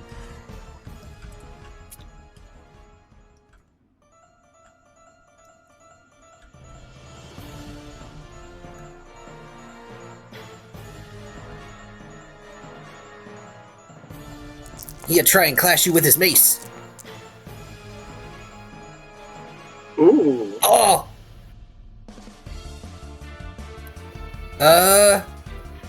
Hang on. Where is it? I know the clash rules are here. If you score... Willpower! Is it too late to call to assist Ralph? Yes. Damn. If you had readied an action, then I would have no choice but to allow it. Yeah. But no, this knight is going to... Wait, can it expend willpower? No! Oh, yeah? No! All thralls have 0 will. Wow, that makes sense. That makes sense, and also that's a weakness, yeah. Explosion. I did it on purpose. They meet you, but they do not beat you. You have to score more successes. In a clash, that's right. Ah! It's one of the few times beating does not defeat. Which means that your attack goes through. Yes. Alrighty. Way to go, I Ralph. go to swing and I just BAM! Clothesline, and that's gonna be strength plus 6. And it burned an action for him. So upsetty spaghetti.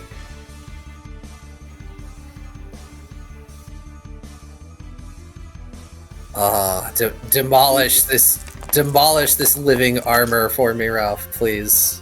Yes, Ralph. How's 8 that? damage. Is that accounting for crit? Did you I roll crit extra dice? This guy? Yeah, you I rolled only- 6. Oh, I thought it was only 6 above. Yeah, that is not accounting for crit. Use crit. That's Looking extra for another damage. one. Alright, that's, Okay, 9. so that's 9. 9 physical damage, which is a whole heck of a lot.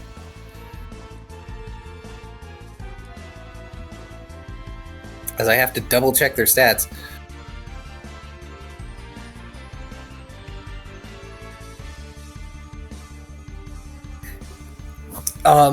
The Warden, having heard this cry, turns around and is readying this almost sort of backhanded swing with their mace. As you standing Giga impact them, Ralph, there's this resounding clang as you hit the living armor Golurk, and a second one as they impact against the jail cell wall, and the entire... There's this very brief creaking motion as the metal bends and forcibly crunches in at the frame where it's been installed and comes out as you send him tumbling out, and he lands about midway between the entrance to the cell and the pillar, whereas the cell wall completely clatters against the pillar as a result of this. This was very loud. Well, he was right. He wasn't in there very long. I was about to say, hey, he was right.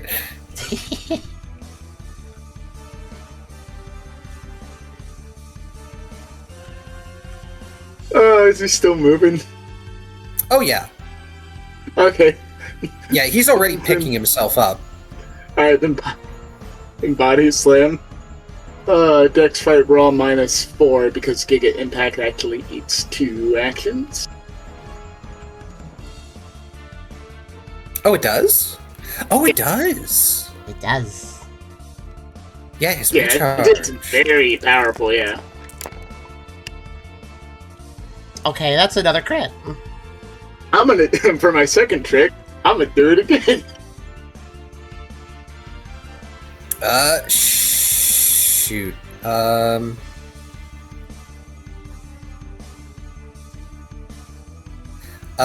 Remind me, did Tucker, you didn't manage to flinch this guy, did you? No, I burned him, but not flinched.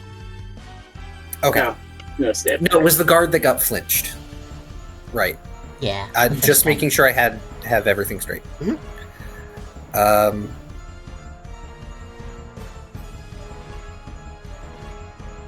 Actually, Stab adds to the damage. I've been adding it to accuracy. Oh. Yeah, You I've messed messed that that. I've messed that up too. Yeah, because, I've been messing that up back and forth the whole damn yeah, thing. it's fine. It's a +1 either way. I But think yeah, it is I think supposed to I've be been- damage. Hey, at least you were remembering stab. I kind of forget that actually. But it is technically damage. Yeah. Just need to try. To be fair, there's usually like Stab. several sessions in between whenever we combat. Yeah. Yes, by design. Actually, what type God. of blossoms? Oh, it's fire normal dark, so I would get stabbed with it technically. I think. Yes, Yeah. yes. Okay. But anyway, It's a meld move. that's You would another get point. stabbed. Also, God damn it, Wow. Arceus, curse you, sir. Was that another clash? That's what you get. Yes, he attempts to counter slam you, Ralph, and you just football body check him into the pillar, and there's another clatter as he hits the frickin' cell door. He was he rolled 12 dice, only 2 less from the 14 from before. Alrighty. Does That's recompense gonna be- for the fractal claw? Strength +3. I swear, if he fails a clash again, I am going to I think I figured out Tucker can fight Clearly, and do a Lucky lot of Chant is damage. just real. Tucker could do a lot of damage if he ferries Alright. people to do a lot of Strength damage. plus- I figured it out now. Alright, strength +3 plus stab plus. Oh yeah. Oh shit. Yeah, and supports Tucker. oh yeah, and it was the crit. I mean, Ralph couldn't have done this without Tucker, so yeah, it was kind of good. So that's a 9. 9. Yeah. Okay.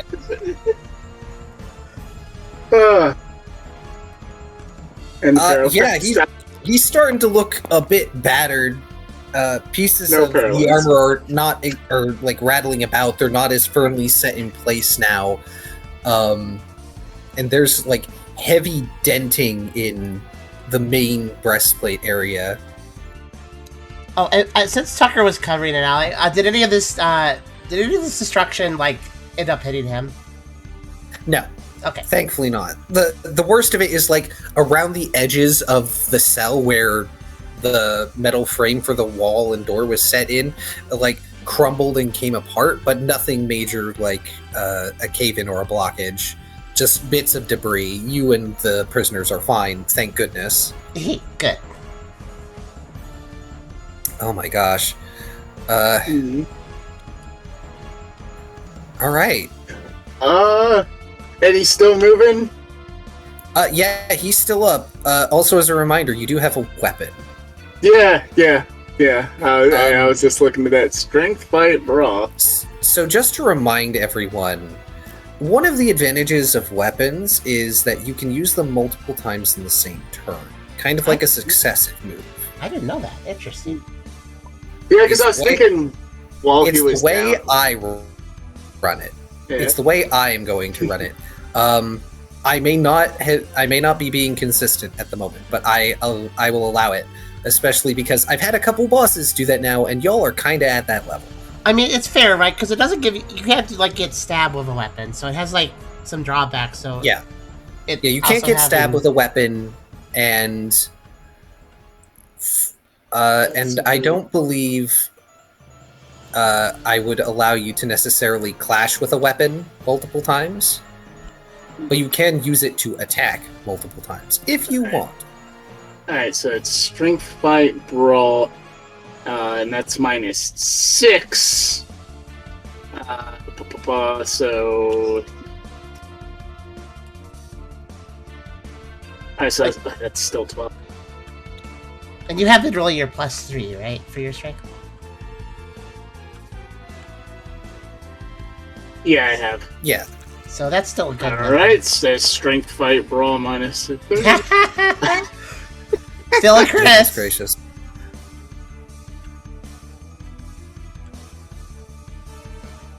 Right, because it's a freaking great sword. Holy crap. Just delete this guy.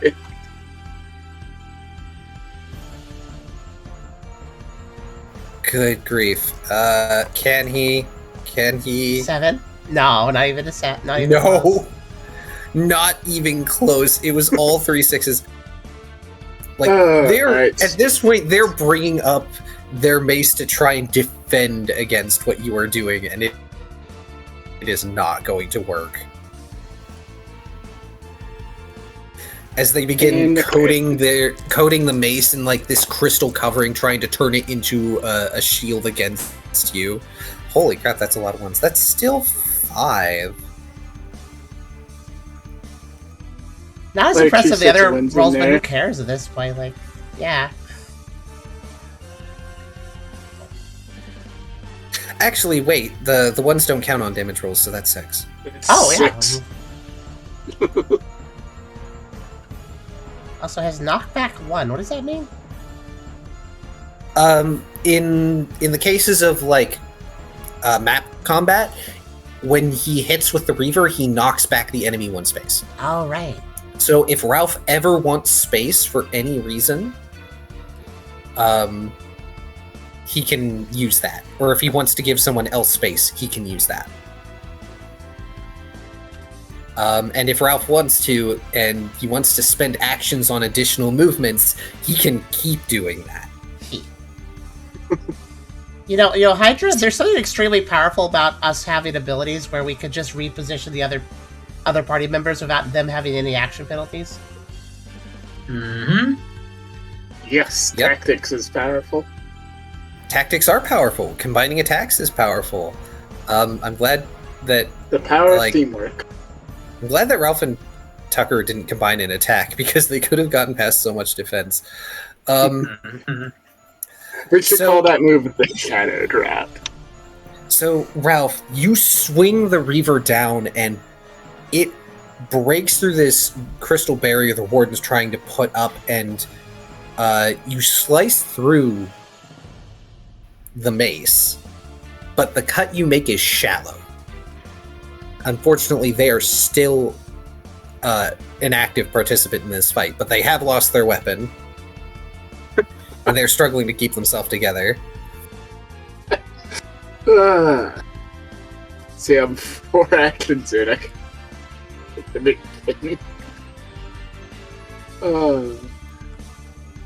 You know what? I think I will bring the sword down again. That'll make it to 12. 12 minus 2 more is 10. Yeah. Gonna use the sword a Oh, second God. time. Okay. I might need to nerf the Let's- sword and make is he the gonna get a accuracy crit? dex. Is he gonna get a crit? He finally didn't get a crit. You might be. Yeah, I might need to nerf the sword.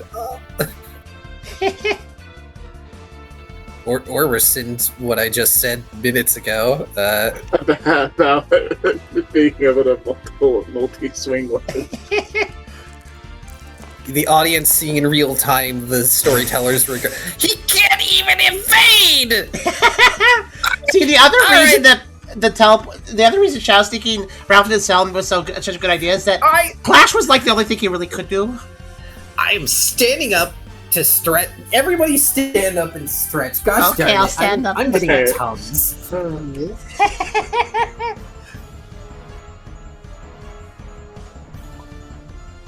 I'm such an enabler.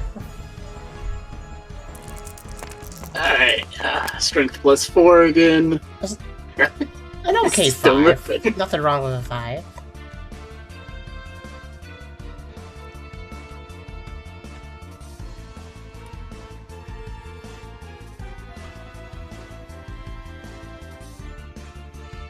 Team Rage Quit, this is a joke. I mean, it's only half a joke. You gotta take a break.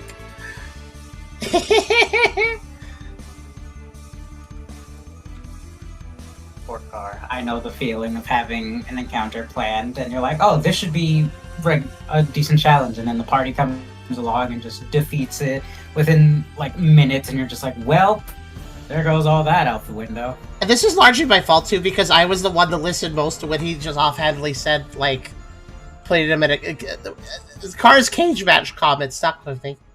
And then I got this erased. Oh, thank you, Omni-Man. He's saying you all have cool even if we EOC didn't designs. move Ralph into the cage, he could still do this decimation on his own. True. But he would have had to get through the cage first, which would have cost him some pips.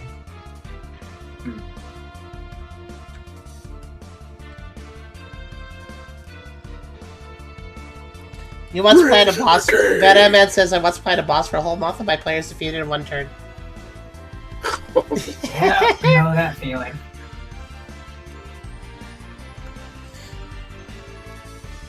Also, remind me why Ralph has a mattress. All right, I stole it from the one of the places on the way up here, anticipating I might need a power nap. Oh, that's right. Yeah, I probably would have fucking dropped that at some point. So let me just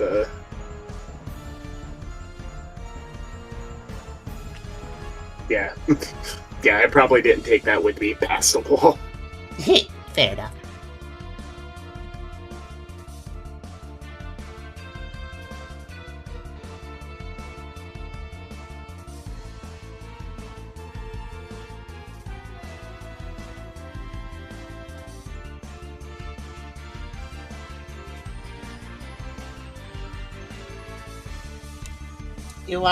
It reminds me of when you're watching a D&D show where a party unknowingly destroyed a boss without even knowing it was at the table, is what you're trying to say? I didn't quite. NTF's at the table.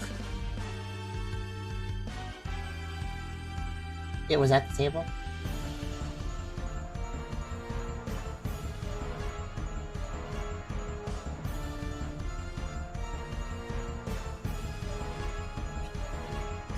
So they just kind of defeated a boss without knowing it was a boss.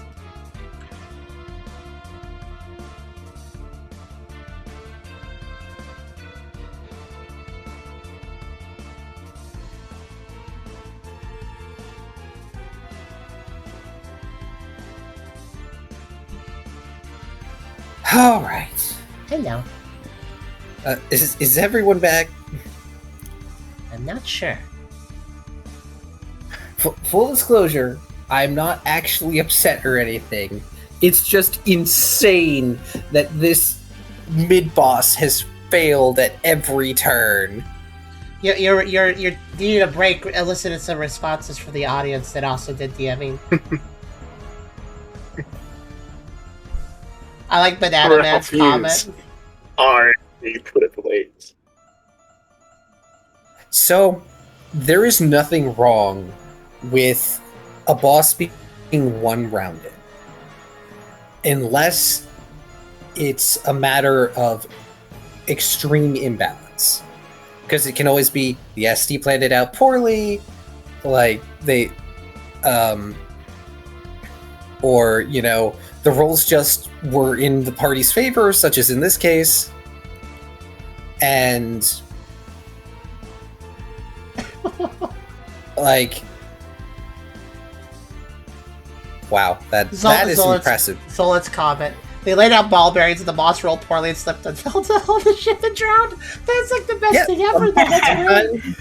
Sometimes the rolls are just with the party, as in this case. Just the only time it's a problem is when... The only time it's an actual problem is if it's a real boss that was designed properly. Like, they have things to deal with player action economy, they're appropriately statted, and then the players just completely destroy them anyway. That might be a sign you need to audit what the players are capable of doing, because they might be just a bit strong. I am aware that my players are a bit strong. They're at the tail end of this very long campaign, so I am fully aware of their power level. This guy's barely a mid-boss. The dice just said more no. just his personality. Oh yeah, they're actually a bit spooky. They're a knight. If they had gotten to use any of their abilities, it would have been a bit spooky, but they didn't get a turn. Well, actually, I kind of wonder what happened to them now. Are they done? Yes. Oh wow. With With complete honesty, before I go through describing what Ralph has done to this warden, the burn damage would have done them. Oh, that's great. If That's a nice little cherry. Yeah, if they had failed the resist roll on the burn damage, it would have done them in. I doubt they would have failed the resist roll, but the dice have been against him all fight. Wandering back up just to like fall back over that. But also, to any STs out there that happen to be listening or watching, a quick fight is not a bad fight. It is very, very good to have fights where your players feel strong because they're actually strong. And there were some tactics used here, so like it felt reward. I felt good, for instance. I felt good because Tucker set that up. I mean, basically, so. Yeah.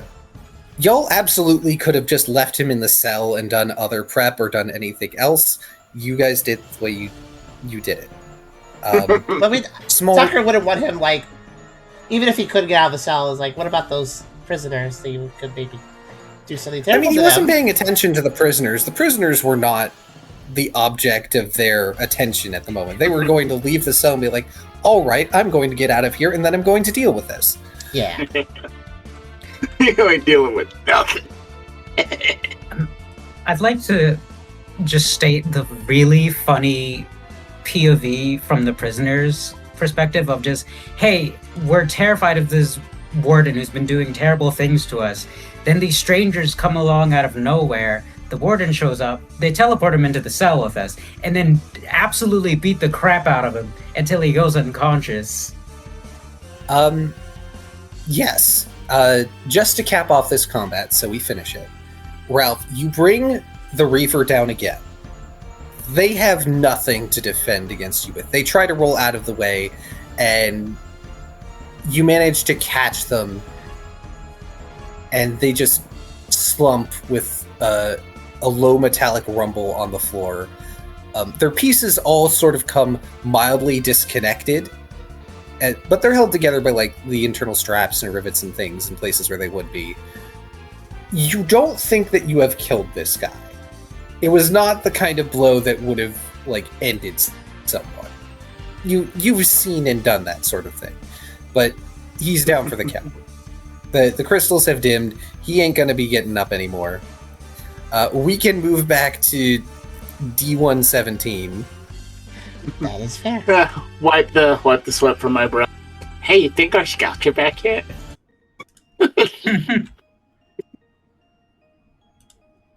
Go back to Brooke. I did it. I did it, Brooke. Yep. Brooke looks down at the warden, then at the prisoners. Anyway, gonna go against that king now. You see that right there? That's what we're gonna do to the king. I give a thumbs up. All the prisoners are looking at you guys and the rebels like you're all insane. However, there is now a cell that has 2 cowering prisoners in it that has no wall or door. The door to the back area is currently ajar. That was very loud. Ryder is going to loot the warden and take his... yes.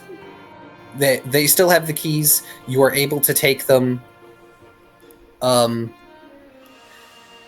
is this thick metal band that probably at one point was like a prisoner's collar or manacle, and the keys are hanging off of it in a weird manner. They're very hefty keys that don't look like they come off unless you actively unlatch the key ring to open it. They've got these sort of like horizontal hole bits that let them slide onto the key ring. Little funky, makes it a little awkward to use compared to a normal key ring, but I mean, this guy got fat armor fingers, so he needed it. I guess Tucker will just regard the 2 prisoners he was covering and just sort of awkwardly but gingerly step out of the broken cell.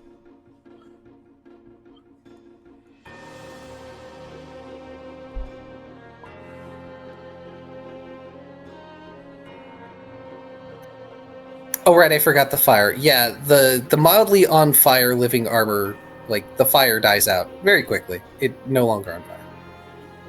Gee.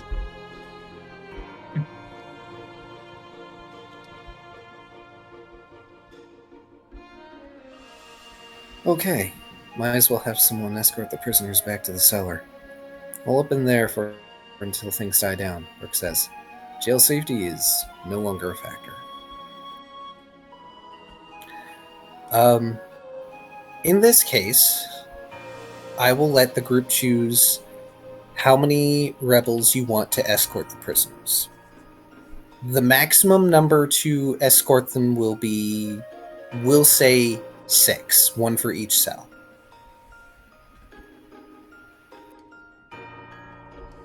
I guess there's Shall no we need trouble. that many?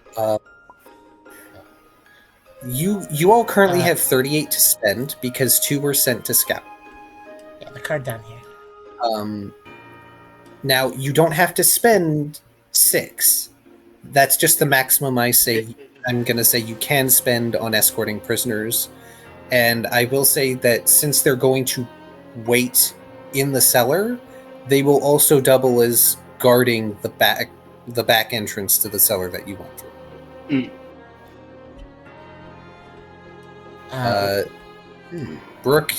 Brooke is saying send 3. Does anybody else have any suggestions? 2 at 3 is fine. Yeah. Yeah, whoever was the most concerned about the prisoners' safety can escort them and guard them in the cellar. And be like, oh, and I'll also add, and I'm sure there's, like, plenty to eat in there. There's definitely plenty to drink. And then I'll add, save me at least some wine, because I'm going to want some after we kick the king's butt. You get some strange looks, Ralph, but to be fair, some of the rebels are nodding along with what you're saying. It might only be like a little bit of wine compared to whatever the stores were years ago. But hey, it's wine. There's some wine. Yeah, Wine it's doesn't like, go yeah, bad, right? if we don't die, I could go for some wine. Yeah, hell yeah. We'll all get, at least a couple of us will get plastered if we don't die. If we're not dead by the end of the day. It's fine. I think while everybody is sorting this out, I think Tucker will check. We'll slink over to the door the warden came through and give it a little bit of investigation. Since it is just a jar, as you said.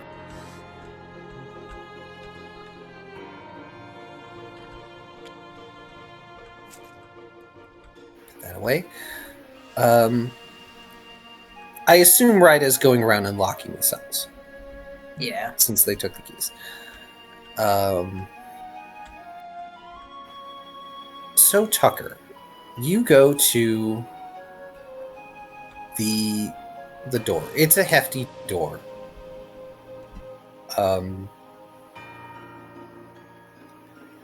And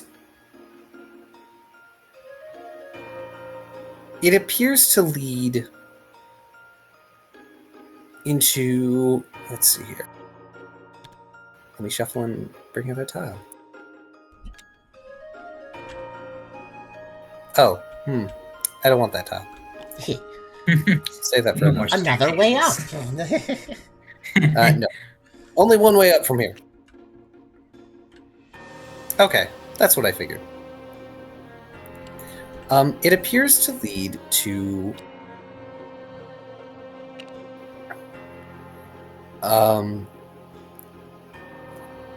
what looks to be basically the warden's office.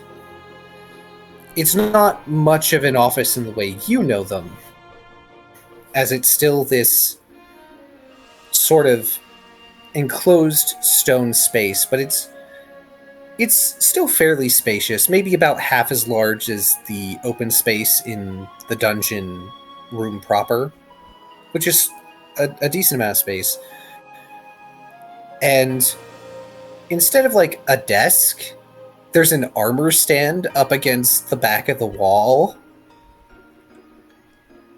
And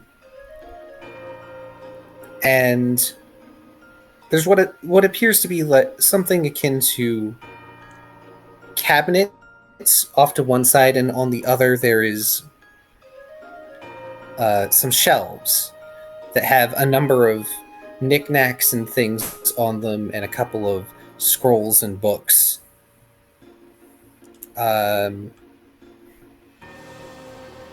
But other than that, you don't see terribly much in there.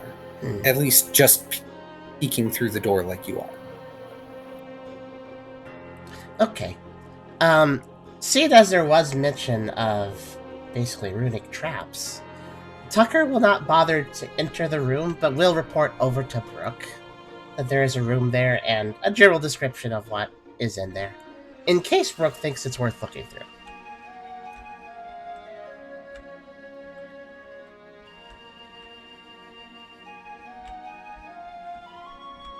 I can't remember what that thief said. Were they traps on the ground, or were they just...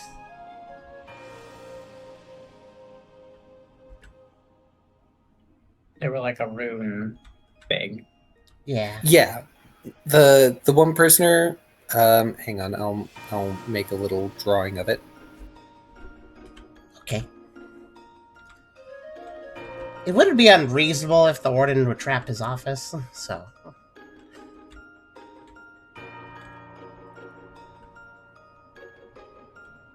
Especially if he keeps his keys in there when he's not working.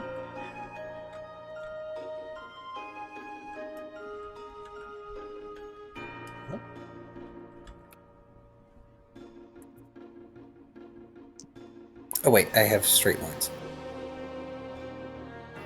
I will read that line in a second.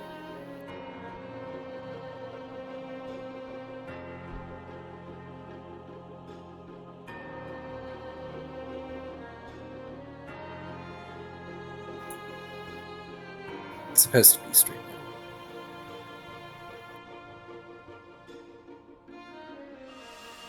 There we go. Yes, that is the room. And I'm realizing it looks kind of like a weird skull face. But it's fine. It made me think of a mushroom. Yeah, I see That too. Okay, that's good that... Yeah, that's right, because the thief did draw Let's it, so go. we visually do have a reference of it. Okay, that's good. Burke says, I don't know if a jail warden would have keys for anything but the jail, but we can look. Alright. Anybody who wants to investigate the warden's office may make insight survival alerts. Okay. So, I mean, I beat him senseless. I might as well plunder through his stuff. It's possible he could have other keys. Oh, wow. Damn. Also, I need somebody to roll me a doom die.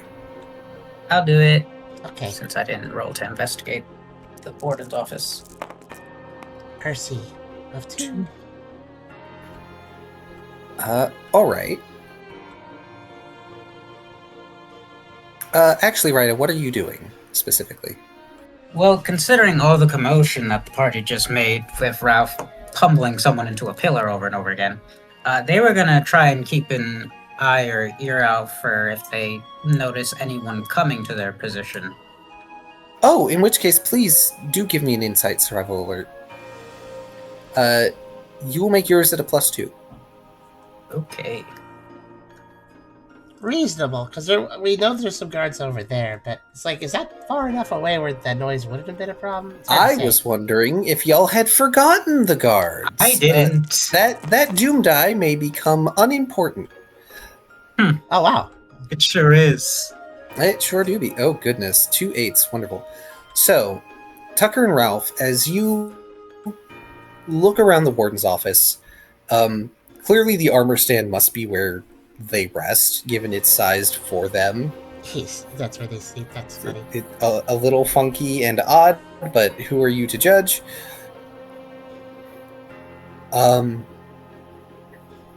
The file cabinets open up like you would expect them to, Ralph, and it looks like inside are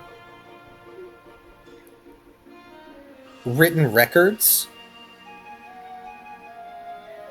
But you find that there's this specific little note that's been,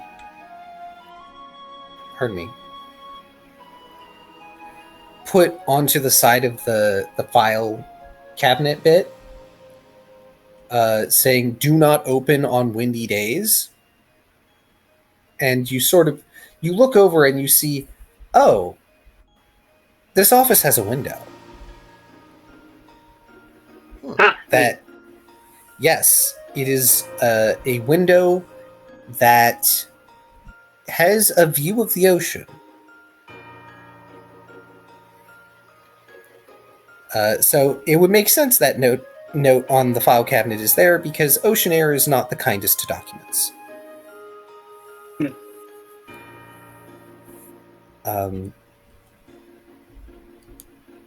Which also explains why there are no torches in this room, but there is an amount of light.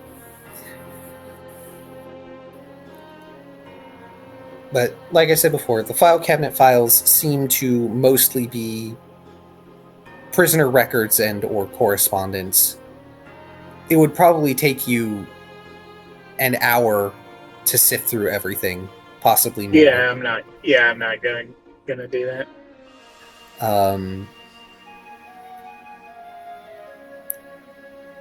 One thing that both Ralph and Tucker find is that off to one side that wasn't really visible from the doorway, there is this sort of long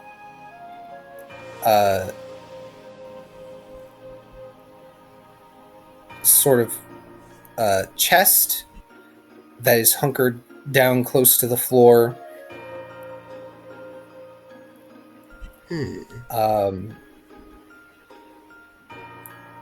Just a brief glance over the shelves that have the knickknacks and the scrolls and other things. The books seem like they're more a leisure thing,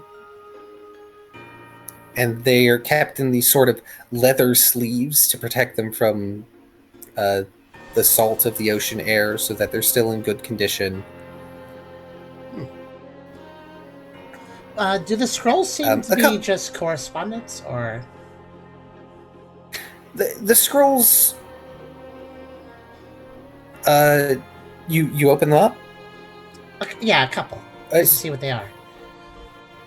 Okay, when you open up the scrolls, they seem to be more ordinances that have come down from the king. They are not dated, but they are signed.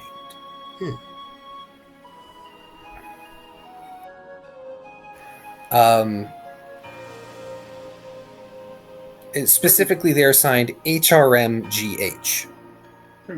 HRMG. Uh-huh. Oh, I'm gonna scoop them up and drop them on the torch. Oh, I see. You've brought the torch with you, eh? Yeah, we're gonna, these orders are null and void. Do the shelves seem to have any knickknacks that seem like they might be something of, use, I don't know, something that seems possible magical or have some ability to it? Maybe. Rare loots. Perhaps. Do you want to wear the Golurka's armor? That's Tucker, shit. give me a... what's a good appraisal roll? Gosh, Tucker's great at social skills. Yep.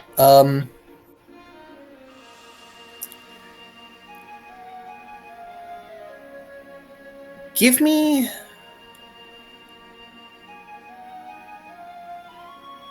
I guess a smart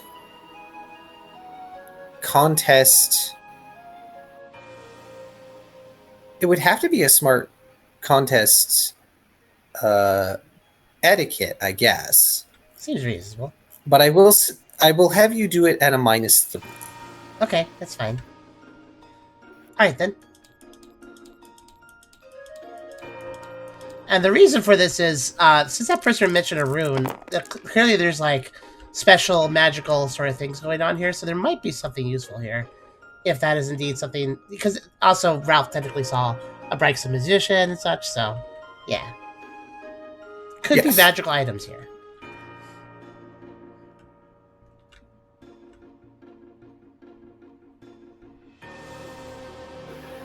I promise we'll get to you, Ryder. No, don't worry about it. So, yeah, they're getting you some loot. Yee.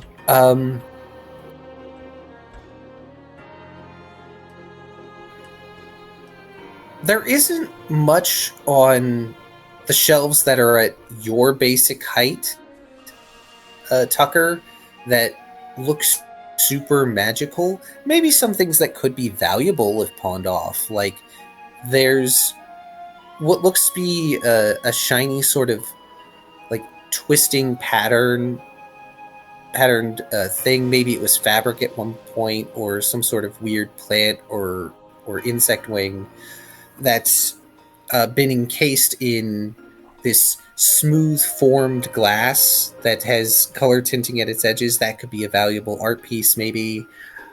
There is a Warden of the Year miniature trophy that's made out of some sort of cheap metal material. A couple of other little knickknacks. There's a very pretty conch shell that's on one of the top shelves. Which, I mean, that might be magical. It would require further examination. It doesn't have runes or anything like the shell bit that Ralph has. If they're small and easy just to nick, Tucker will take anything that looks valuable or could have magical properties. As long as it doesn't take long to loot. There are a number of commemorative coins that are just sort of on display on this. You know, the sort of like commemorative coin standing thingamadoo. Yeah, there's that. So there's a thing of commemorative coins if you want to steal commemorative coins. Yeah. Oh, but now only a limited number of coins can be looted per party. That conch shell will also be taken because that seems this historical. Wait. Okay. Trying to mimic the commercials you see on TV. Oh gosh. A strict limit of 2 coins per looter. Maybe just a card of valuables or something. Yeah, I'll make it in a second. Okay. So as you're sort of feeling around for things on the upper shelves that you can't quite see without necessarily like rearing up and possibly like knocking everything over, Ralph makes note of this very easy to miss sort of dark, ornate iron rod of sorts. It's very small, and once he points it out, you're able to grasp it with your tendrils, and you pull it down, and this is very clearly some sort of magical object. Oh.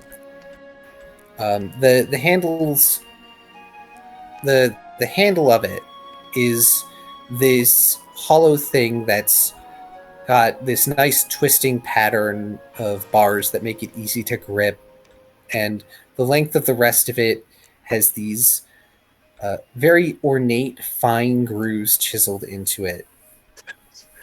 And it is tipped with a very thin, almost flat sanded gemstone cap. Oh, that one definitely has Tucker's interest. I think Tucker will go ahead and, unless Ralph really wants it, Tucker will store that. Yeah, I'll let you store it for now. That warrants further inspection.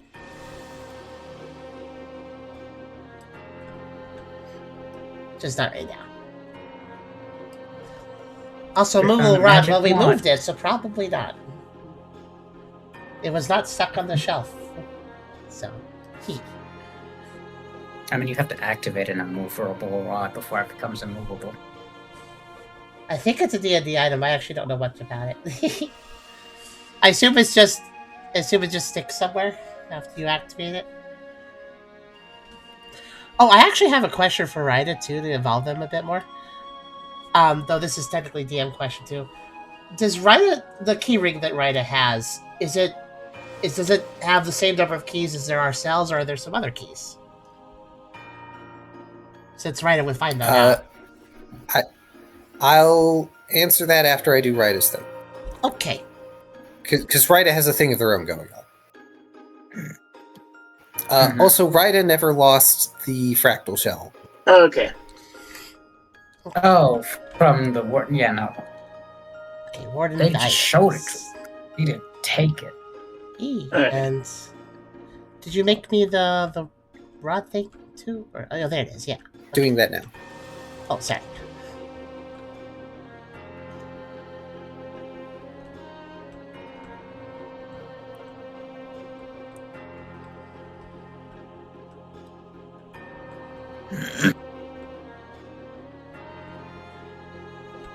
There you go.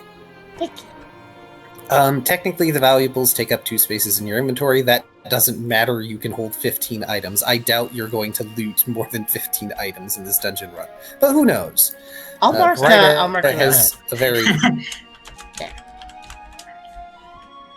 Just add to the tile. It takes 2 slots.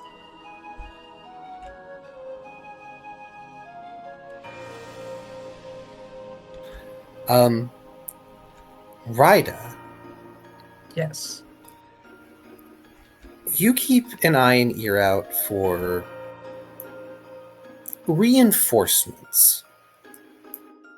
You know well, not exactly. You know that this combat was very loud, and it wasn't what you wanted.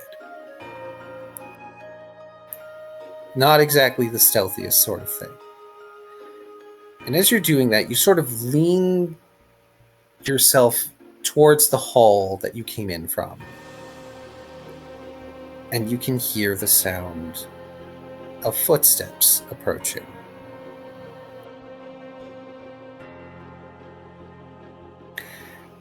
And that's where we're going to leave it for tonight, everybody, because it's 10:30. Oh no. Okay. Understandable. By the way, the only reason I was curious about that keyring question is because Ralph did find a chest, which I assume is locked. Yes. So, I didn't get to that. Yes, there's... Might not be important. Depends on what happens later. Yeah, it's... I should distribute things. So, I will note, for the sake of notes, and so that it's in the minds of everyone, the keyring has multiple keys. It only took one of them to unlock all the cells. Ah, Like a master key to the cells. I see. But there's a number of other keys. Probably at least one for the door to the office. And maybe another to the door to that other downstairs. That wouldn't be too surprising. Probably. It would make sense for the warden to have those keys. Yeah.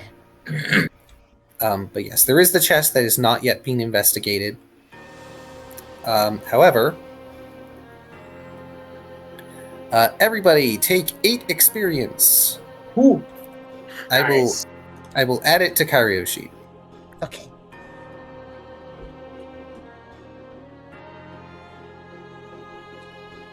It's going to be 52.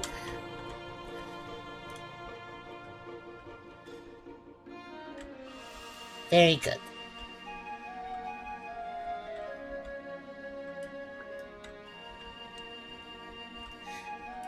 Yeah, sorry for it being a shorter session. I am glad that I was well enough to play today, honestly.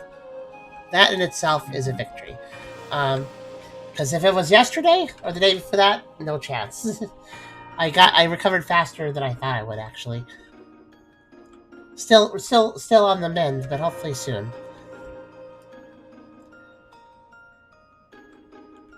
And on that note, I hope Kyrio feels better soon too.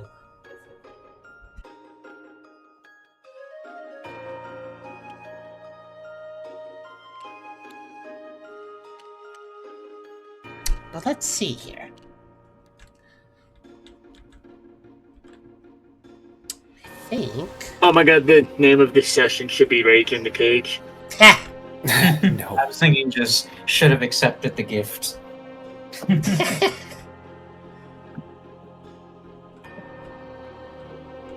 We will go ahead and make your suggestions in the DM chat of ours, and I will, if there's enough people on the Insight to do it, I'll do a little vote and see what they want to do. because I've been doing that lately. It's been kind of fun. But that being said, I guess anybody else have anything they want to conclude? It seems like everybody's pretty quiet and satisfied at this point. So shall I end session? I would say that this has been a satisfactory dungeon crawl session. Yay! Thanks, everyone. Thank you. Yeah, thank you all. Thanks for the wonderful session. I hope you all enjoyed. I look forward to seeing you all traipse through the rest of this large castle. Yeah, March 4. I should be pretty recovered by then, hopefully. I'm super pleased that I managed to make y'all actually use some of your rebels right away. Yee.